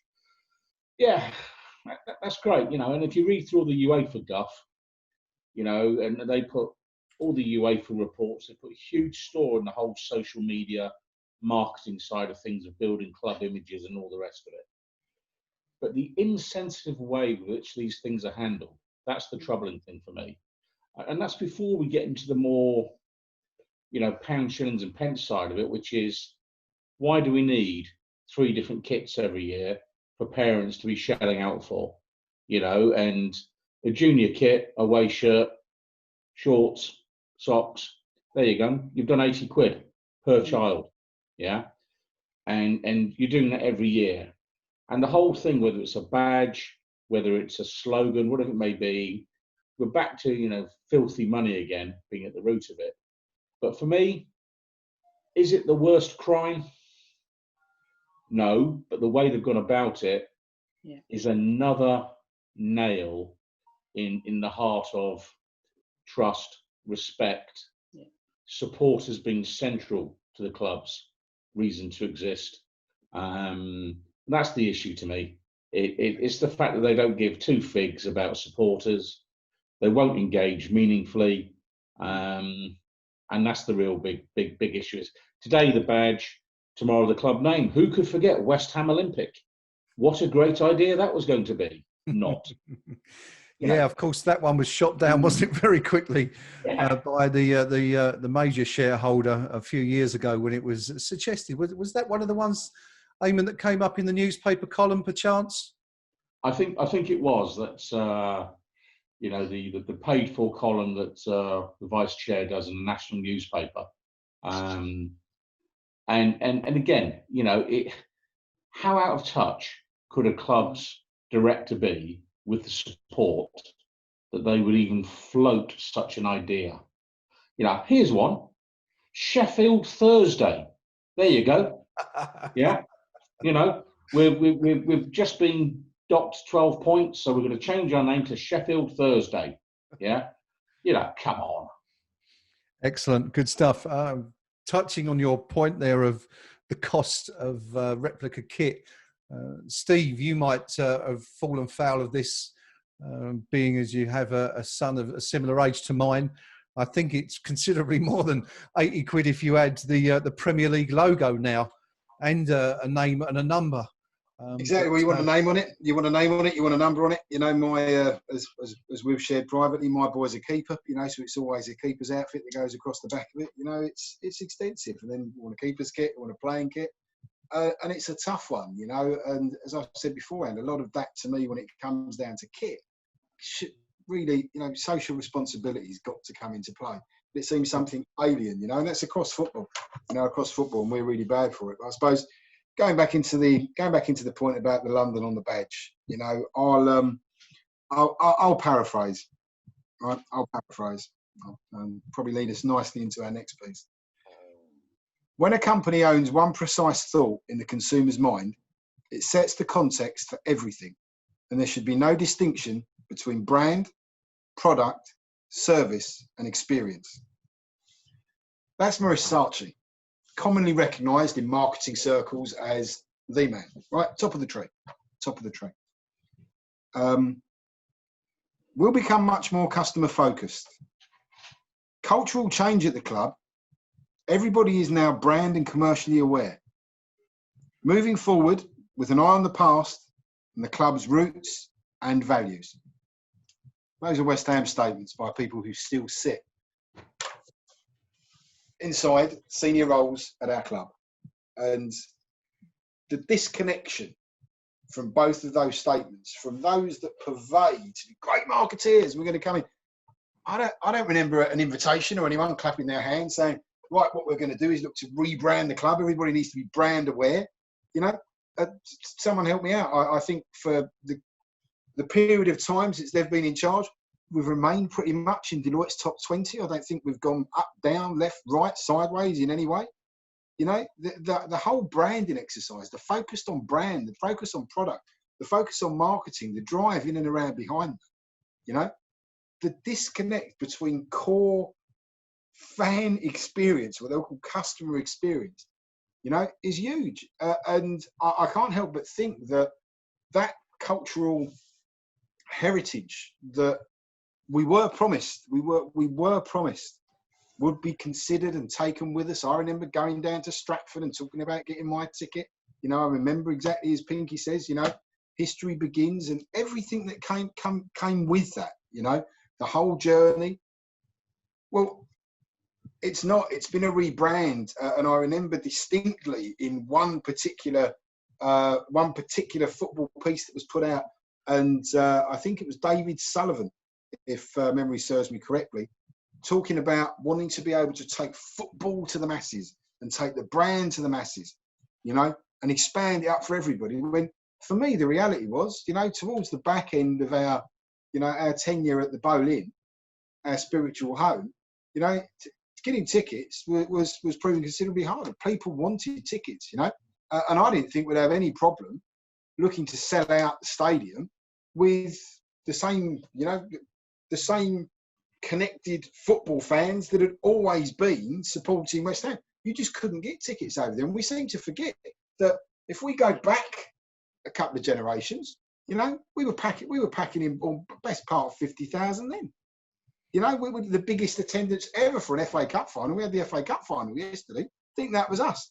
So it's not like we've ever needed to go and revamp or rechange the brand and change the image of the club to get people around the table, you know? And to then go, well, West Ham London. Well, we're not West Ham London, are we? West Ham United, not West Ham United London. You know, they're like, so if we're going to change the title of the club, as we said before, like Red Bull is always the one that springs to mind before to me. You know, what's that? Red Bull London all of a sudden. You know, was that the play? What price your heritage? You know, we're West Ham United. You know, our emblem was always the bowling castle. It was crossed hammers and or the bowling castle for as long as we can remember. We may have moved from one to the other, you know, and everybody's feelings around that are very, very sensitive and clear. But I see no reason at all why we ever had to include London on the badge. And when it comes down to consultation, again, you know, I believe that there has been more time and effort, and I'd love for somebody to prove me wrong, and I'll throw it out as an open challenge to those from the club that undoubtedly listen. I think more time and effort was put into discovering a new flavour of pie at the stadium than was put into whether or not we'd like London on the badge. And if someone would like to take me to account to that, I'm more than happy to do it. You know, well, it's outrageous to me. I'll just come in on that if I could, Steve. I am very fussy about my pies, so I, for one, am grateful that they've spent all that time investigating it. But you know, this whole thing on the social media, and I quote from the UEFA report on the European landscape. Here we go. Clubs generated more than 8 billion social media interactions from their 1.4 billion followers in the 18-19 season. Because that's what I go to football for. to know crap like that, you know. And seriously, that's why our club's doing it, for that sort of nonsensical reason. Yeah. I think they need to pay more attention to the supporter, if you pardon the phrase, that pays at the gate, turns up, or who will travel to a crappy game in the north of England, yeah, in the middle of February, when it's peeing down, yeah, that no one's really bothered about. They're the supporters I want to be interacting with, not somebody on a Twitter account somewhere. I couldn't agree more, mate. I think a shared learned friend recounted to me recently how he was in the company of a member of our leadership team, and it was suggested that a supporter watching a game on TV in South Korea had as much value as an attending season ticket holder, which I thought was an outrageous statement. But unfortunately, that is the challenge that sits in front of us. These are the people who are the owners of our club, who we have to engage with to look to drive change. And I can't believe that we spend the amount of time and effort on issues and money, undoubtedly money, you know, on issues that really I see as being not important, not connected to the fans. Going back to the disconnect we talked about beforehand, when, you know, making sure that we could fulfil our away allocation, you know, must-win games at Liverpool away. That's where the focus should be. Promoting those, making sure they happen, making sure everybody can get home because the traffic reports have changed and we know there's going to be an issue there. Blimey, I read about little league clubs that put coaches on and someone puts their hand in the pocket. We're owned by billionaires, you know, and despite what many people might think about how they got their money and what they did and all the rest of it, you know, they've done something right. They've made some money. Why not do the right thing by your fans? You know, why not? Yep, certainly doesn't seem to be impossible, but certainly an issue that continues to go on, and a question that continues to be asked. The whole badge thing, it's uncanny the amount of people, I think, that express concern and dissatisfaction with that badge, and yet, of course, we're told that that's pretty much what everyone wanted, a change for the Olympic Stadium. But you know, show me the data. It's all in the data, which we're never going to see, of course. No. Interesting point there, actually, Steve made about the biggest FA Cup final attendance. I think West Ham, it's somewhere between 250,000 and 300,000, was it not? I'm presuming that was the game you were referring to. I wasn't actually there. I know the beard's growing a bit grey, but I know it was pretty meaty, mate. Yeah. None of us are quite that old, although it may appear so at times. 97 years ago. Yeah, the Whitehawks. And we lost. Indeed. To the Bolton, of course. The Whitehawks final, as Steve rightly says there. Thank you, everyone, for your comments on the badge. As I said, it probably isn't one of the most important questions for a lot of people, but it is an important issue, and it's something that means an awful lot to many, many supporters, which is why we decided to include it today. Moving on. Sue, you will be delighted to learn we are going to come to the question about the block right now. And this is assuming, of course, this is what you're referring to. It may be something else. I may be getting you totally wrong here. But there is a question that's been posed by a few guys, including Phil Stringfellow and Cy Beeks, who are members of the Hammers United Facebook group. And they ask, they want to ask the panel, how do you all see the part played by our vice chairman Karren Brady in what they call the club's demise? Now, of course, that's another issue entirely, whether the club has suffered a demise in recent years. But I'll come to you, Andy, first on this issue, if I may. What's your view on that particular question? To be as kind as I possibly can, what I would say is if I ignore anything negative that she may or may not have done, I would kind of throw back another question to say, what has she done for the football club? Now, I had to look this person up, which kind of speaks volumes. I didn't know who they were, but I would happily take Rasmus Ankersen in her role in a heartbeat. Who seems to have a strategy. You know, Brentford Football Club seem to have a strategy. That is a director of football at Brentford Football Club. Watching the game the other day, they alluded to the fact that Brentford they're quite data heavy with the players that they recruit. So they do a lot of investigation into data. They've also done some interesting investigations into things like patterns of play, things like, for example, throw-ins being completely useless. Like there's no point in contesting a throw-in or in trying to build from a throw-in. Most of the time, like what happens after throw-ins is completely random. Keeping the ball in the corner, you're actually leaving yourself open to a counter-attack more often than not. And they do things like they look at who's overperforming in certain leagues, and then which players are overperforming for the teams that are overperforming. And you look at the recruitment there and the strategy and the way they play. They've got an identity. And you look at their stadium move.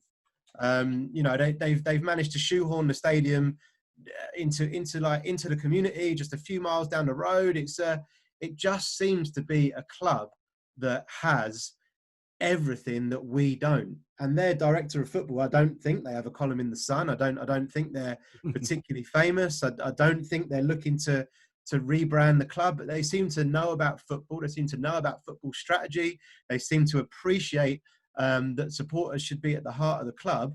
And I'm sure, we could talk for hours and criticize some of the things that Karren Brady's done, but I'd flip it on its head and say, what has she done positively? What has she brought to the club in terms of football strategy or development of our football club at all? And I'm afraid when I ask myself that question, I'd probably say nothing.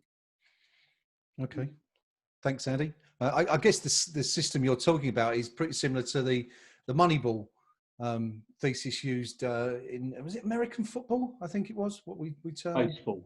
Baseball, was it baseball?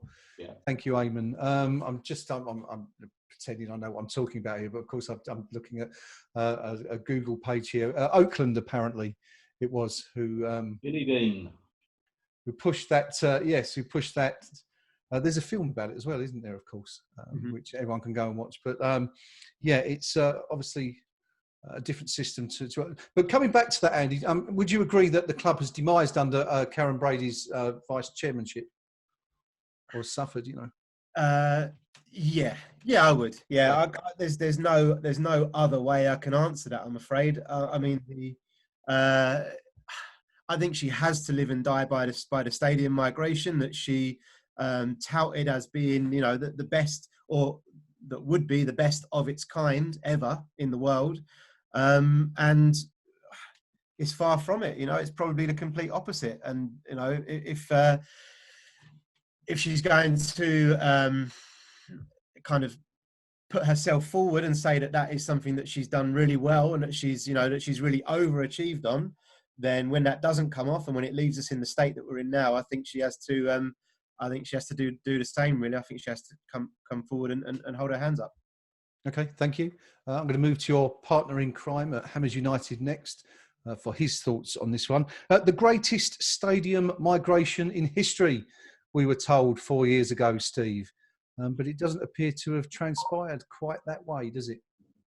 No, it's one of those. This is one of those topics that you can get so emotional and emotive about, right? So I tend, as I do in business, to try and look just to take the emotion off the table. Let's look at what initially we were promised, and one of the big challenges. Initially, we were promised that we'd look to move and we were going to take over and we were going to look to buy the Olympic Stadium, right? And after that didn't happen, and we ended up going through all the rigmarole and we ended up becoming tenants. The game changed, and the consultations that were supposed to have gone on and whether they did or whether they didn't, a set of promises were released off the back of that. Going there as tenants, which was always going to be a challenge because you don't own the stadium, so you're not responsible directly for delivering the experience. You're working with third parties, which is a massive challenge in itself. But this whole first lady of football moniker, if you like, that's been kind of developed in and around Karren Brady, who I've never met. I'm not like many others on this panel. I do somewhat wonder and question, how that comes about. I mean, I look at the work that Susan Whelan's done at Leicester, right? I think that's phenomenal. You know, the work that she's done at Leicester has been phenomenal. You know, she keeps herself in the background, she keeps a low profile, you know, and look at what's been delivered at Leicester. You know, a club smaller than ours with a smaller fan base, you know, come up very, very similar type of time to us, moved to a new stadium from their old home at Filbert Street, owned, you know, financially in good shape, you know, got good backers, everybody else tied in. Really, really good football experience. You speak to any Leicester fan, tells you how much they love the club and the great things that go on there, you know. You look at Denise Barrett-Baxendale up at Everton, you know, and the work that's gone on there. Tenure is about the same. I think she joined Everton in 2010. You know, the work that she's looked to carry out over that period. Everton certainly haven't had any major success. You could say it's been quite a dry period by their own expectations, which are far too high anyway, as we well know. But, you know, they are in the position where they're looking to move to a new ground. It will be their ground. They'll leave Goodison, which, you know, will mean that whenever we go to Liverpool, we'll have to find somewhere else to park. But yeah, I do wonder when you think, you know, well, what's the legacy? You know, we're going to leave this fantastic legacy. So always think legacy. Well, what is the legacy? 75% customer dissatisfaction. You know, the fan experience at West Ham, probably at an all-time low, you know. Never in history before, that I'm aware of anyway, certainly not in the Premiership, has a football club had 8,500 of its fans come out and demonstrate publicly against the club, you know. And despite attempts to try and control the narrative, those are Metropolitan Police numbers. So if anybody wants to go and take them up with them, they're more than welcome to. You know, it just astounds me. And people talk about the effect and the impact and what we've done. What have we done? You know, yeah, do you know what? Marketing-wise, fantastic. Well done. We've come an awful long way from a porter cabin at Upton Park in the front of the ground to have a really big porter cabin that we rent in the Olympic Stadium. And, you know, London on the badge and a great brand and all the other stuff that we're doing. I just don't get it. You know, we look at, you know, the big revenue spinners, as you know, as Pinky alluded to earlier, some of the corporate stuff. I think when you start speaking to the guys there that have got corporate packages, you know, I don't think they feel they get bang for their buck or value for money. And even though, I suppose the one thing that you could say that has been delivered is affordable football. You know, affordable football is delivered. But what's the value? You know, not the cost. What's the value of that experience? They're two very, very different things, right? You know, what you pay for something and the value that you get from it. And I don't think West Ham fans are getting value. I don't think we're getting bang for our buck. And I think the reason for that is this, what seems from the outside looking in as being a completely blinkered approach on a set of goals and objectives that have been defined without consultation with what their core customers want, to look to drive a complete, to look to rebrand, look to try and almost sanitize. And I did love, I wrote it down actually, the phrase that Andy used earlier, the sterilisation of our club. You know, I think it's a really, really apt statement. And I see that, and I think it's digging away at the very fabric of who we traditionally have been. You know, and that those statements made about keeping an eye on the past and respecting the club's roots and its values, you know, I don't feel that. As a fan and as a season ticket holder, I don't feel that. As the secretary of Hammers United, an independent group with 13,500 members, I can tell you that my members don't feel it because they've told me that much. And I don't think there's another example currently on any of the big businesses that I look at on a pretty regular basis, given what I do. I can't think of any example where customers would be so dissatisfied, right? And I'll say customers, I hate customers for football fans, but where customers would be so dissatisfied for such a period of time and somebody would stay in their position and get themselves awarded a pay rise for under delivery. You know, the transition from Upton Park, from the Boleyn over to Stratford to the Olympic Stadium has not been a success for West Ham fans. We are not happy with the product, with the rebranding of the product, of the fan experience. It's not what we wanted. It's not what we promised. And I don't understand how Karren Brady's position as our CEO can be sustainable given such a catalogue of error and failure and under-delivery in her tenure. And I'd love the opportunity to discuss that with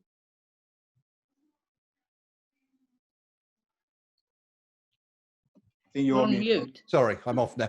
Going back to something you mentioned there, Steve, just very quickly, you referred to value as a football fan. Is that something that's possible to give where you don't have a determined result? I mean, for example, it's not like going to the cinema or the opera where you expect to be entertained for 2 hours. You can't guarantee that. So is football slightly different in that sense? I think that's fair. I think you could say in some respects football is different. But I think it's how you define value. I think for most West Ham fans, the value is drawn from the experience. I don't think anybody of right mind could ever accuse us of being glory hunters and expect to turn up and win, right? We're long suffering. We must love the pain. But I do believe that as West Ham fans, you expect to have that connection with the club that you've always had, that experience that you've always had. The very values and the very roots that the club was built up on and around that we had when we were at the Bowling. The promise was that experience, those feelings, those would be transitioned over to the new stadium. They haven't been, and as such, the value that I get as a fan and as a season ticket holder, I feel is considerably diminished. Considerably diminished.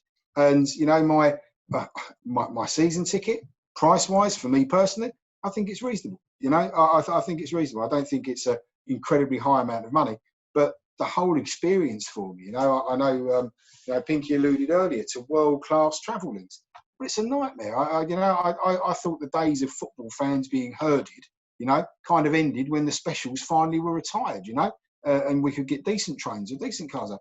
We're herded in and out with stop-go boards like cattle in and out of the stadium. The whole experience from soup to nuts, to me, it's just not good enough. And when I'm talking about value, that's what I mean. That's how I'm measuring the value of my experience. Excellent. Okay, thank you for the clarification on that point. Sue, I'm going to ask you to keep your powder dry for a couple of more moments, if you can bear to hold out. I'm going to go to Eamon next, who is, of course, someone who's sat in a meeting with Karren Brady and negotiated, if that's the correct term. Your thoughts on this issue? The question from Phil and Si was, how do the panel see the part played by Karren Brady in the club's demise? Your opinion on that one, please. Yeah, where to start? I think most fair observers would perhaps describe the relations between the club and its support as being at a pretty low ebb currently. You don't get over 8,000 supporters gathering on the walkway, on the greenway, to protest against the club's running if they are happy. So if by all means, ignore what people post on KUMB, ignore what they write on Hammers United Facebook page, or stick on the WHUISA page and all the rest of it, or even their own individual Twitter accounts. Pretend those comments don't exist as much as you like. But you can't pretend there weren't at least 8,000 people there, supporters, who had actually said, you know what, I'm not going to cling into the pub for another pint. I'm actually going to turn up and listen to some real football supporters talk about why we're not particularly happy at the moment. And 8,000 isn't a small amount. And I can tell you, 8,000 out of probably 50,000 that turn up at the London Stadium. In any other organisation, if you had that level of discontent in your customer base, there is not a chance, not even a smidgen of a chance, that the person who headed up essentially the customer experience for that organisation would be in their job the following day. They would be fired. No ifs, buts or maybes. The shareholders would just say, this can't go on, because you know what? These aren't customers. These are conscripts. They're not volunteers. These are people who are holding to the club through their emotional commitment, not through the fact that they actually want to be here for any reason other than that emotional commitment.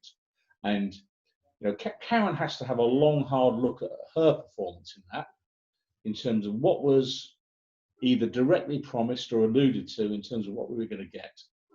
She's on camera, world-class stadium, world-class team. Her words, not mine. I've never asked for a world-class team at West Ham United. Yeah, I've asked for us to put out a team that can compete, that will try and win the odd cup here and there. But I wasn't demanding world-class teams. Do you think, sorry, just coming in there, Eamon, quickly, but do you think expectations have risen as a result of we can't say promises, because David Gold said that promises don't necessarily mean promises, but do you think, the words that they used prior to the move raised supporters' expectations, and was that unfair to do so? I think the fact is the supporters, we gave up everything. We gave up everything. I wouldn't say meekly went, because there were plenty of people who were raising questions about the move before it happened. But there was an awful lot of supporters who were willing to give this board of directors the benefit of the doubt and actually said, yeah, okay, we'll wait and see. We'll see how it is. And then when we've got there, and you look at some of the players that we signed in that first season in the London Stadium, you're thinking, well, yeah, I'm no great expert. I ain't heard of half of these, and then you see them and you're thinking, well, club can't be that skint, because if it's spending money signing that player, it must have money to burn. But to go directly back to were expectations raised? I think the fact the supporters, we kept our side of the bargain. Mm. We gave up, a great ground, yeah, clearly a fit for purpose football stadium that had been 3/4 rebuilt in the previous 20 years, that had, walking distance, 3 tube stations, yeah, plenty of pubs, chip shops, you name it, a good day out. And you talk to any supporter from any other club and say, how do you think the day out at Upton Park, as they'd call it, compares with the London Stadium? And they're just laughing in your face and go, there's no comparison, mate. Yeah. So well, we see that on a regular basis, don't we? When we have, the opposition views that we produce on KUMB, I think, you rarely see. So I don't actually say rarely. I don't think I've ever seen anyone claim that as you say, that whole supporter experience is better at Stratford than it was at West Ham. So we kept our side of the bargain and we bought the tickets. Okay. The club demonstrably have not kept their side of the bargain. Karren's world-class stadium, well, it's a Meccano set inside a athletics ground. One that is clearly not fit for watching football in. And if you're in one of the so-called posh seats in the upper tier and you've had your overpriced meal in one of the lounges and you happen to be sat, let's say, 15 rows back in the upper tier, you're looking at dots. You're looking at dots running around. You can't recognise individual players. That's no environment in which to watch football. So in terms of Karren, I think she'd overpromised in that sense. She was hell-bent on taking us into that stadium, come what may. And Steve touched on earlier, originally the plan was we were going to own it. That got kicked into the long grass for whatever reason, state aid and all the rest of it. At that point, why did the club not have a complete re-evaluation and say, is this still the right move? Because here's just one little stat for you. Most football clubs in Europe do not own their own grounds. Okay, it's something like 80% of them don't own their own grounds. But grounds that are owned by the state or a local authority have a minuscule chance of a stadium naming rights deal. So, for example, if you own your own ground, you've got about a 30% chance of a naming rights deal. If you don't own your own ground, it's owned by the state, it's just under 10%. So just one major income stream for the club forever will be denied because suddenly we are renting rather than owning. Now, a naming right deal, that might only be worth 50 or 60 million pounds every 10 years. But actually, in the context when the whole move has only generated between 10 and 12 million pounds of additional revenue. Yeah. Here. Foregoing a naming rights option forever is not good business. So again, I would question the competence of the board of directors, of which Karren sits, as to why didn't they have the honesty and the smarts to say, do you know what, the world looks different now. Do we really want to do this? Yeah. So I put a question mark there. And that's before we get into all the silly stuff with her paid for newspaper column, which we know and we've challenged her on, about her voicing her opinions in that impact on the manager's ability to sign players. You know, again, it's not actually showing our club in a good light. And the only bit of slack I will give her is the fact that she's there for a reason, and she's a paid employee. You know, at the end of the day, she's an employee. The real responsible people are Mr. Gold and Mr. Sullivan, who willingly use her to actually attract all the flack, all the grief. And, you know, as much as Karren would be the one that might be the easiest to remove because she has a minuscule shareholding, we believe, I'm not sure it would solve the problem. And one of the main problems we have as a club, we've got Mr. Sullivan, who's over 70, Mr. Gold, who I think is either in his 80s or approaching 80. Yep.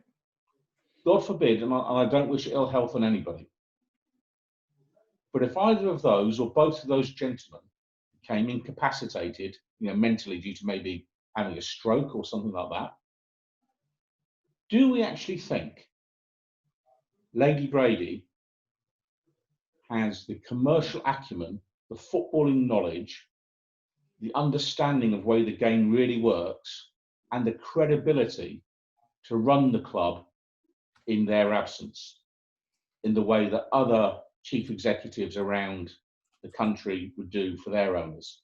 And I would have very real doubts as to that. So, you know, we had a thread on KUMB many, many years ago, perhaps an unfair one. It was Kevin Nolan. What does he do? Well, maybe we should have one on Karren that says Karren Brady. What does she do? Where does she add the value? Yes, thank you for that, Eamon. Islam Slimani, I think, was the player, was he not, who we were looking to take on loan from Leicester, and they refused to deal with us as a consequence of something that Karren Brady had written about their former owner in her tabloid newspaper column. And also touching on the naming rights issue, I believe the deal that we struck with the LLDC or whoever it was in control of those negotiations at the time means that we have to pay someone, correct me if I'm wrong, but I think we have to pay something like £4 million per year for any deal to the stadium owners before West Ham take anything out of that.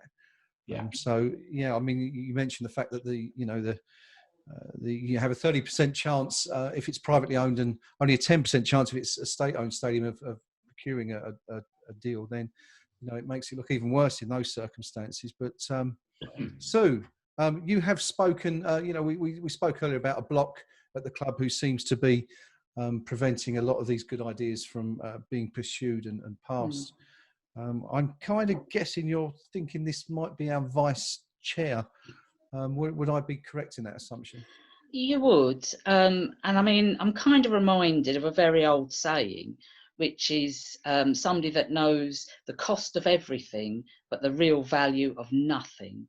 And Pinky, Steve and Andy and yourself have all mentioned various elements that would just demonstrate that with Karren Brady. I mean, I've, for my sins, I've sat in a couple of meetings and she's been present. She's a very, very interesting person. I don't know what Pinky's view is, but she's a very interesting person. I mean, one of her comments was, I only ever go into a battle if I know I can win it. Now, I think that says a lot about the person herself. I agree. She has added nothing of meaningful value to the club, and that includes financially. You know, if you look at the amount of revenue that we had when we were in the Boleyn for the last year, and now, it's negligible. If, as an employee, she produced such poor quality work and had a negative, I would argue she has a negative value on the supporter experience, she should and would have been sacked in any other company. Part of the issue, I suspect, is she sees the supporters as customers, as cash cows, money revenue streams, not as actual supporters that have an emotional tie to a club. So things like the supporter engagement we've all talked briefly about, I suspect, and after seeing her in operation at a supporter meeting many years ago, it's my way or no way. What I say goes. So anything I suspect that is suggested, she blocks. Because again, it all comes back to cost, cost, cost. She adds nothing, either, in fact, she's a detractor. She reputationally damages the club, and Pinky's mentioned about the newspaper articles. She just does and says things that cause embarrassment to supporters. I question how much of a laughing stock at times we've become. Again, I just think what we are calling for at WHUISA is actually Brady to go, Brady to be sacked, Brady out, because I think with her gone, then we can start chipping away at Gold and Sullivan and try to get them to listen to us, what we're saying. I think what Pinky was saying rang alarm bells, and he is right. If something happened to Sullivan, in particular as majority shareholder, I would no more trust Brady to step up and do what was right, because I don't think she has the capacity or the capability to do that. I mean, both Steve and Andy have mentioned, and it's not a female thing, both Steve and Andy have mentioned two other women who hold similar positions or the same positions and the impact they've had on their clubs. So it's not about the first lady of football rubbish that is spoken about. In fact, I have far more respect for people that keep their head down, do a damn good job on behalf of their club and their supporters, than somebody that gives it all that and ends up dragging our name through the mud, making us a laughing stock, and actually making the supporter experience something that is not great. And that's a real underplaying of everything that she does. So basically what we're calling for is Brady to go this season, because we do think that could potentially make some sort of movement in the other thing we're asking for, which is proper fan-led fan engagement, because that would address some of the issues potentially that have not been dealt with properly, because we're not customers, we are football supporters that have an emotional tie to our club, that love our club, when I don't think she does. Sorry, just coming in there, David Sullivan has stuck by Karren Brady since the mid-90s when they were together at Birmingham. Do you have any confidence that he would listen to what you're saying and you know, ask her to leave, or even, you know, God forbid, sack her? Now, that's an interesting question, because that's something that the WHUISA committee has spoken about, why he hasn't acted on the clear and obvious dissatisfaction among the fans, the lack of additional revenue that she's brought in, because really it's negligible. The reputational damage that she causes, she's not the only one. I have got to say, obviously, Gold and Sullivan don't do themselves any favours. You have to ask the question why. And I do wonder how much she shares with Sullivan and Gold. Obviously, I'm not in those conversations, so I wouldn't know. Yeah. In the ideal world, she would be sacked. Okay. Just one other question on that. I mean, it was stated earlier in this discussion that it doesn't matter what they come up with, it won't be acceptable. I think it was Steve who mentioned that. Is there anything she can do to save her position at West Ham United in your eyes? I mean, because it's not everybody who feels she's doing a bad job. I think we have to make that point clear for the sake of fairness. But is there any way back as far as WHUISA are concerned? What, with regard to Karren Brady? With regards to Karren, yeah, and okay. You changing your position on asking her to, or hoping that she goes this season. Okay. Well, short answer is no at this moment in time. I think the trust that was there a few years back has gone. WHUISA has actually been calling for her to go for a good 2 or 3 years. I mean, I can remember a former chair standing up in a local eatery round by the Stratford Stadium, making quite an impassioned speech about this. So this isn't something new that WHUISA has been working on. At this moment in time, no. And world-class stadium, world-class team. It's neither. It's neither.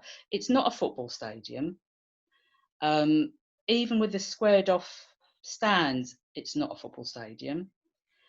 There's been too many lies, too much spin, too much water has gone under the bridge in a way. Okay. Too many failures on so many different levels in so many different scenarios.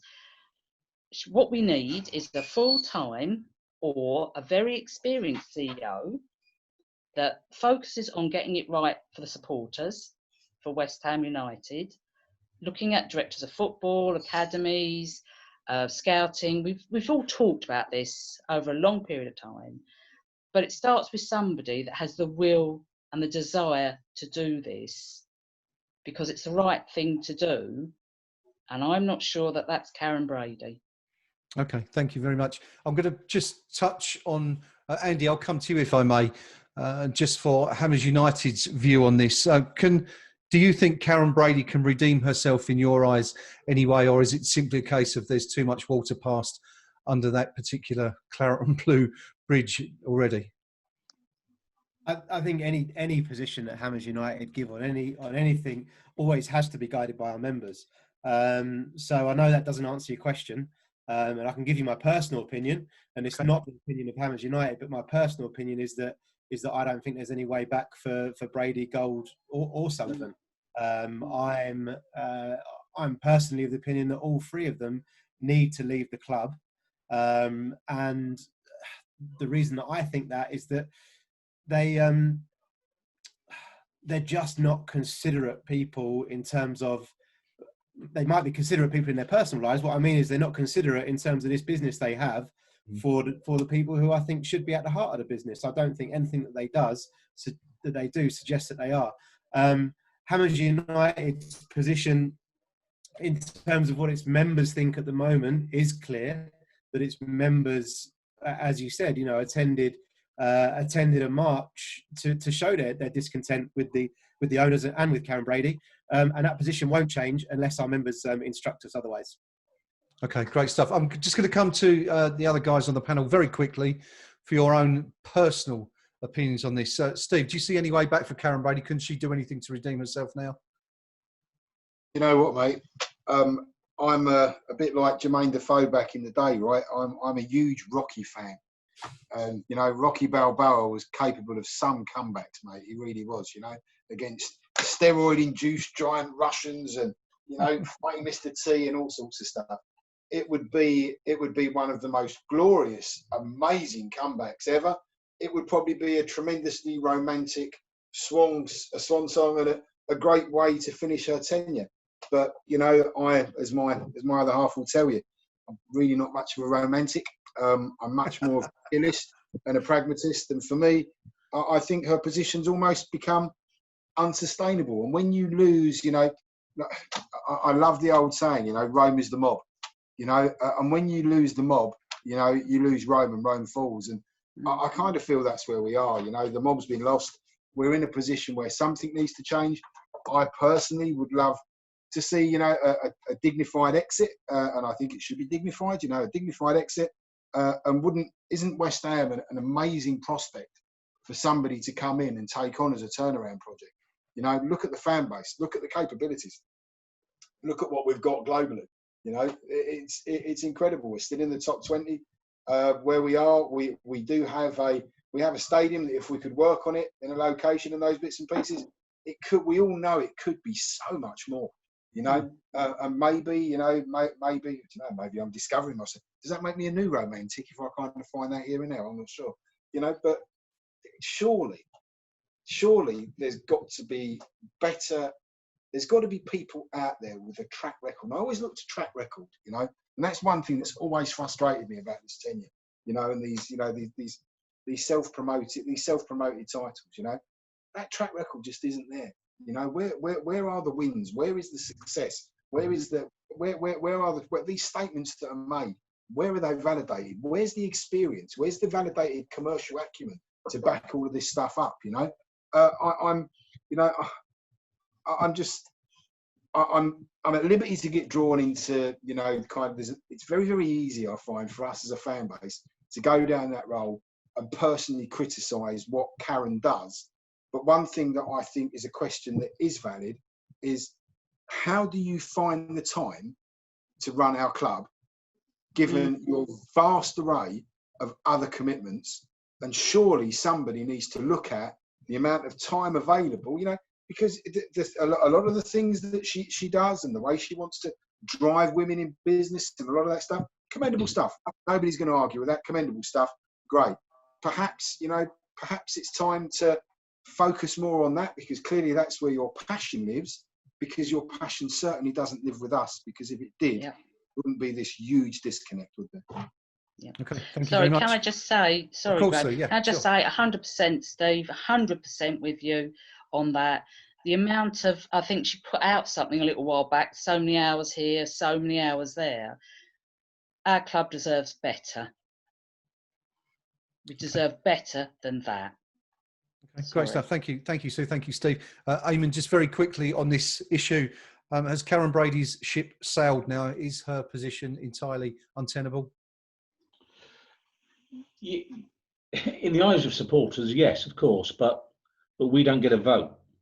That's the hard news story, everybody. You know, we've had now a decade of trench warfare with these owners. You know, let's call it what it is. It's a war of attrition. Who's going to give them? Gold, Sullivan and Brady are now in their 27th year of trench warfare with football supporters. They had 17 years at Birmingham City. They've been through all this. It is water off a duck's back. Oh, supporters groups upset with us. You know, Karren will just say, yeah, great, pass another glass of wine or whatever it may be.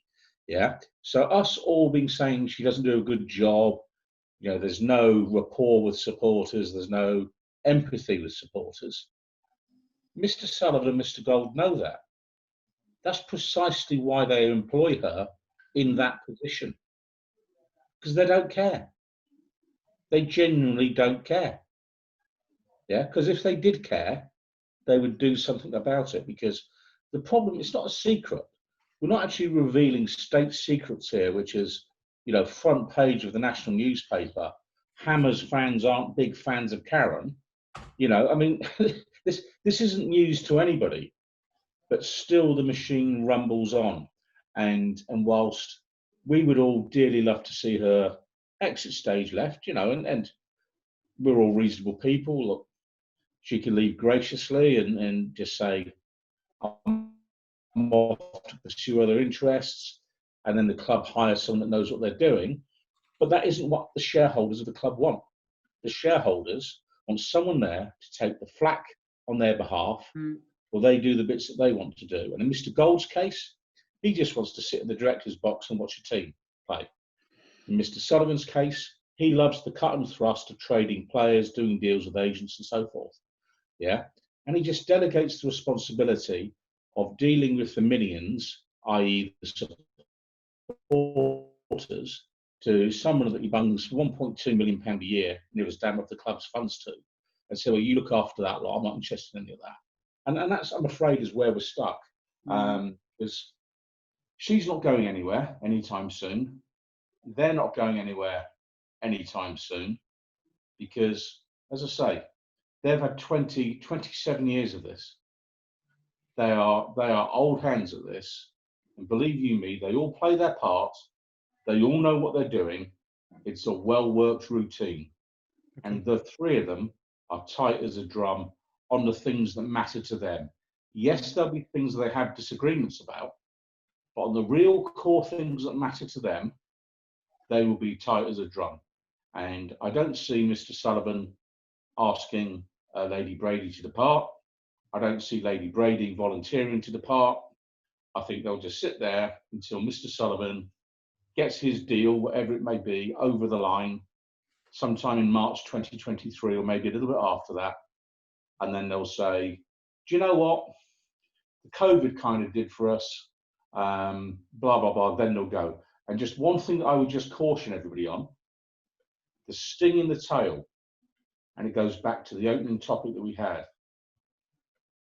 Our football club, in addition to getting a freebie loan from the supporters every year, also has to borrow about £40 million from essentially a third-party lender that finances clubs. It also gets a nice fat 140 million quid from a TV company. And when they sell the club, keep a very close eye on two things.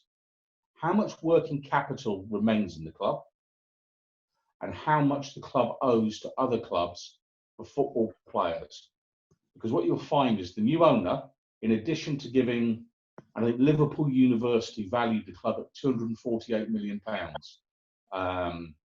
And so in addition to giving Mr. Sullivan, Mr. Gold, Albert Smith and the other minorities more than double their money on their share capital, yeah, they will also have to find, wherever we owe other football clubs for players, proper working capital to fund the business day to day, and it will become an uphill struggle. And that they will leave us with a sting in the tail. Of that, I have no doubt at all. Okay, thank you, Eamon. A word of warning there to finish that particular topic on. Thank you, everybody, for your contributions.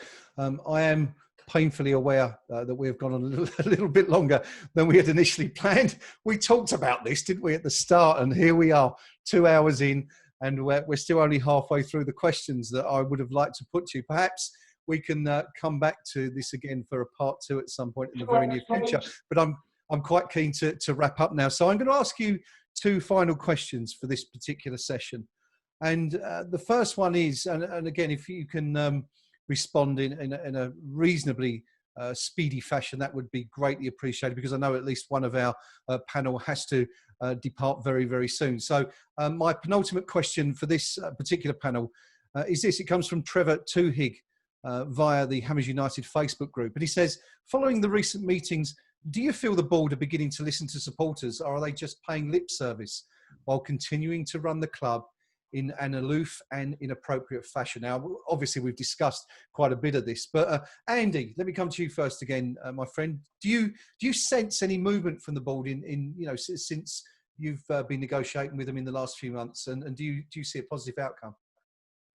I don't sense any movement from the board as such, but I sense a little bit of movement from other employees at the club, and I think that that is what allows us as a group to hold the position that we do. It allows us as a group to work with those other individuals, for example, supporter liaison officers and such like, and it enables us to work with them on operational things that are important to our members. But it also enables us to hold that position that we do as a group, which is that we think we would like the club to be put up for sale, and we would like Karren Brady to leave. I don't think we will get movement from those 3 individuals as such. I think they very clearly have set out their stall and their ways of working, but it doesn't mean that we won't get movement from the club as a whole, and that we shouldn't work with the club as a whole and other members of staff at the club. Excellent, and very timely as well, if I may add. Thank you, Andy. Sue, over to you. What do you think about this particular issue, and what's WHUISA's view? We have you on mute, I'm afraid. Sorry. There you go. That's it. Yeah, sorry. So, yeah. Yeah. I would like to. The fans now. Sorry. Yeah, I would like to think that. Okay, let me rephrase that. There are some club employees that I have noticed over the last, I would say, 3 months, are actually directly answering questions. So somebody will come to WHUISA, can you ask the club ABC? I will send the question off. We're actually getting answers now, whereas a few months ago we weren't. So actually, and that is the SLO, I will say. Any further than that, I'm not so convinced. I think there's a little bit of a way to go, which gets back to trust again. But I don't think you can give up, because the supporters deserve better. The supporters deserve more. I think it would be wrong just to say, oh, that's fine. The Football Supporters Association have a really interesting perspective on all this, which I feel there's been a little bit of a shift in it, maybe. But we can't let this become a tick box exercise, because that's not okay. Okay. Okay. Lovely. Thanks, Sue. Steve, coming to you quickly. Of course, you were involved in negotiations with the club last week, so I guess that is progress as such. Do you see that continuing? I'd like to, but I think what you have to do sometimes is you have to take a couple of steps back and ask why. And I'll kind of do a bridge, if I may, from what Eamon was saying previously, you know, in that they're there and they're there to stay. I think historically, they have very much had their modus operandi in what they've done and how they've done at Birmingham, and then with us up to a point. And I think one of the major challenges and issues are, I suppose, in amongst the support and how we kind of drive the change that we've all desperately wanted to see, which starts with this kind of interaction, is by getting them around the table. And the naked honesty, and you and I have spoken in private before, Graeme, you know, when through a Hammers United lens, you know, when we started as a group, we could get no engagement, we could get no airtime, we could get no media coverage, we got nothing back from the club, nobody wanted to talk to us. You start turning up on the edge of a stadium and down at the gates with 8,500 people on a Saturday afternoon, people tend to sit up and listen. So I'm under no illusions as to why I'm at the table, and I'm under no illusions of perhaps what I need to do to keep us at the table, and what else we need to do to further drive the ambitions and goals, if you like, of us as a group, and what our members ultimately vote us in as a committee to deliver. So I'm very, very keen to look to explore. I'm open. We've always been open. Constructive and meaningful dialogue is what we want. But to reference Sue's point, you know, if this starts turning into a tick box exercise, the game changes very quickly. And I think everybody knows where we stand, what we've done. You know, people tend to do things, and again, you know, I'm a cynic, right? They do things for two reasons. You know, it's either fear or greed. And I think we've seen an awful lot of greed across the board at West Ham. You know, you put 8,500 people at the front of the stadium, a little bit of fear starts to creep in. The media narrative starts changing. You can't control that as well as you have done, which is another topic, I'm sure, for another day. And yeah, it gets very colourful, doesn't it? It's certainly becoming more difficult for the club to control the narrative. And, you know, as you've mentioned box ticking exercises there, which I guess is what you could call the SAB and the OSB. We know that, of course, you guys are looking at getting a third supporters board set up in the near future. So, of course, we'll look forward to seeing how that one turns out. But thank you, Steve, for your comments there. Eamon, coming to you, as we've said already tonight, you were involved previously in negotiations with Karren Brady and members of the club a couple of years back, and very well publicised meetings. But do you sense this is perhaps a little bit different now, or do you think, you know, we're kind of just retreading, you know, those same paths that we've sort of, you know, walked down before? I think the fact that we've got an ISA that's lasted longer than 5 seconds makes it a bit different to where we were previously, and the fact that the Hammers United have got a properly constituted structure, are liaising with various regulatory football authorities, and can muster well over 8,000 people to a protest 300 yards from the club's gates, really ought to send a message to the club's board that this isn't Birmingham City, and it isn't going to go away, because ultimately the fans were led to believe, I'm not going to use the word promise, and I'm not going to start using inappropriate language in terms of lies and things like that. The fans were certainly led to believe that we were giving up our home of 100+ years for a brighter dawn, a better future. and they haven't delivered it. They simply haven't delivered it. They haven't come close to delivering it. And if they think West Ham United supporters are going to forget that, dream on. Not a chance. Okay. Thank you very much, Eamon.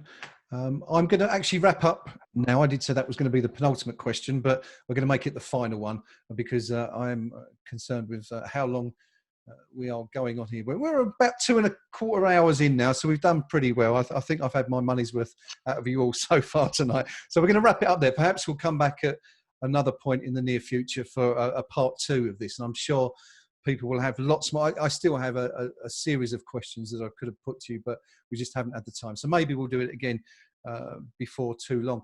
Before we do go, however, I would like you just to let the readers and the viewers know how they can get in touch with Hammers United and the West Ham United Independent Supporters Association, how they can join your organisations and what they can do to help. So, Andy, I'll come to you first, please, if I may.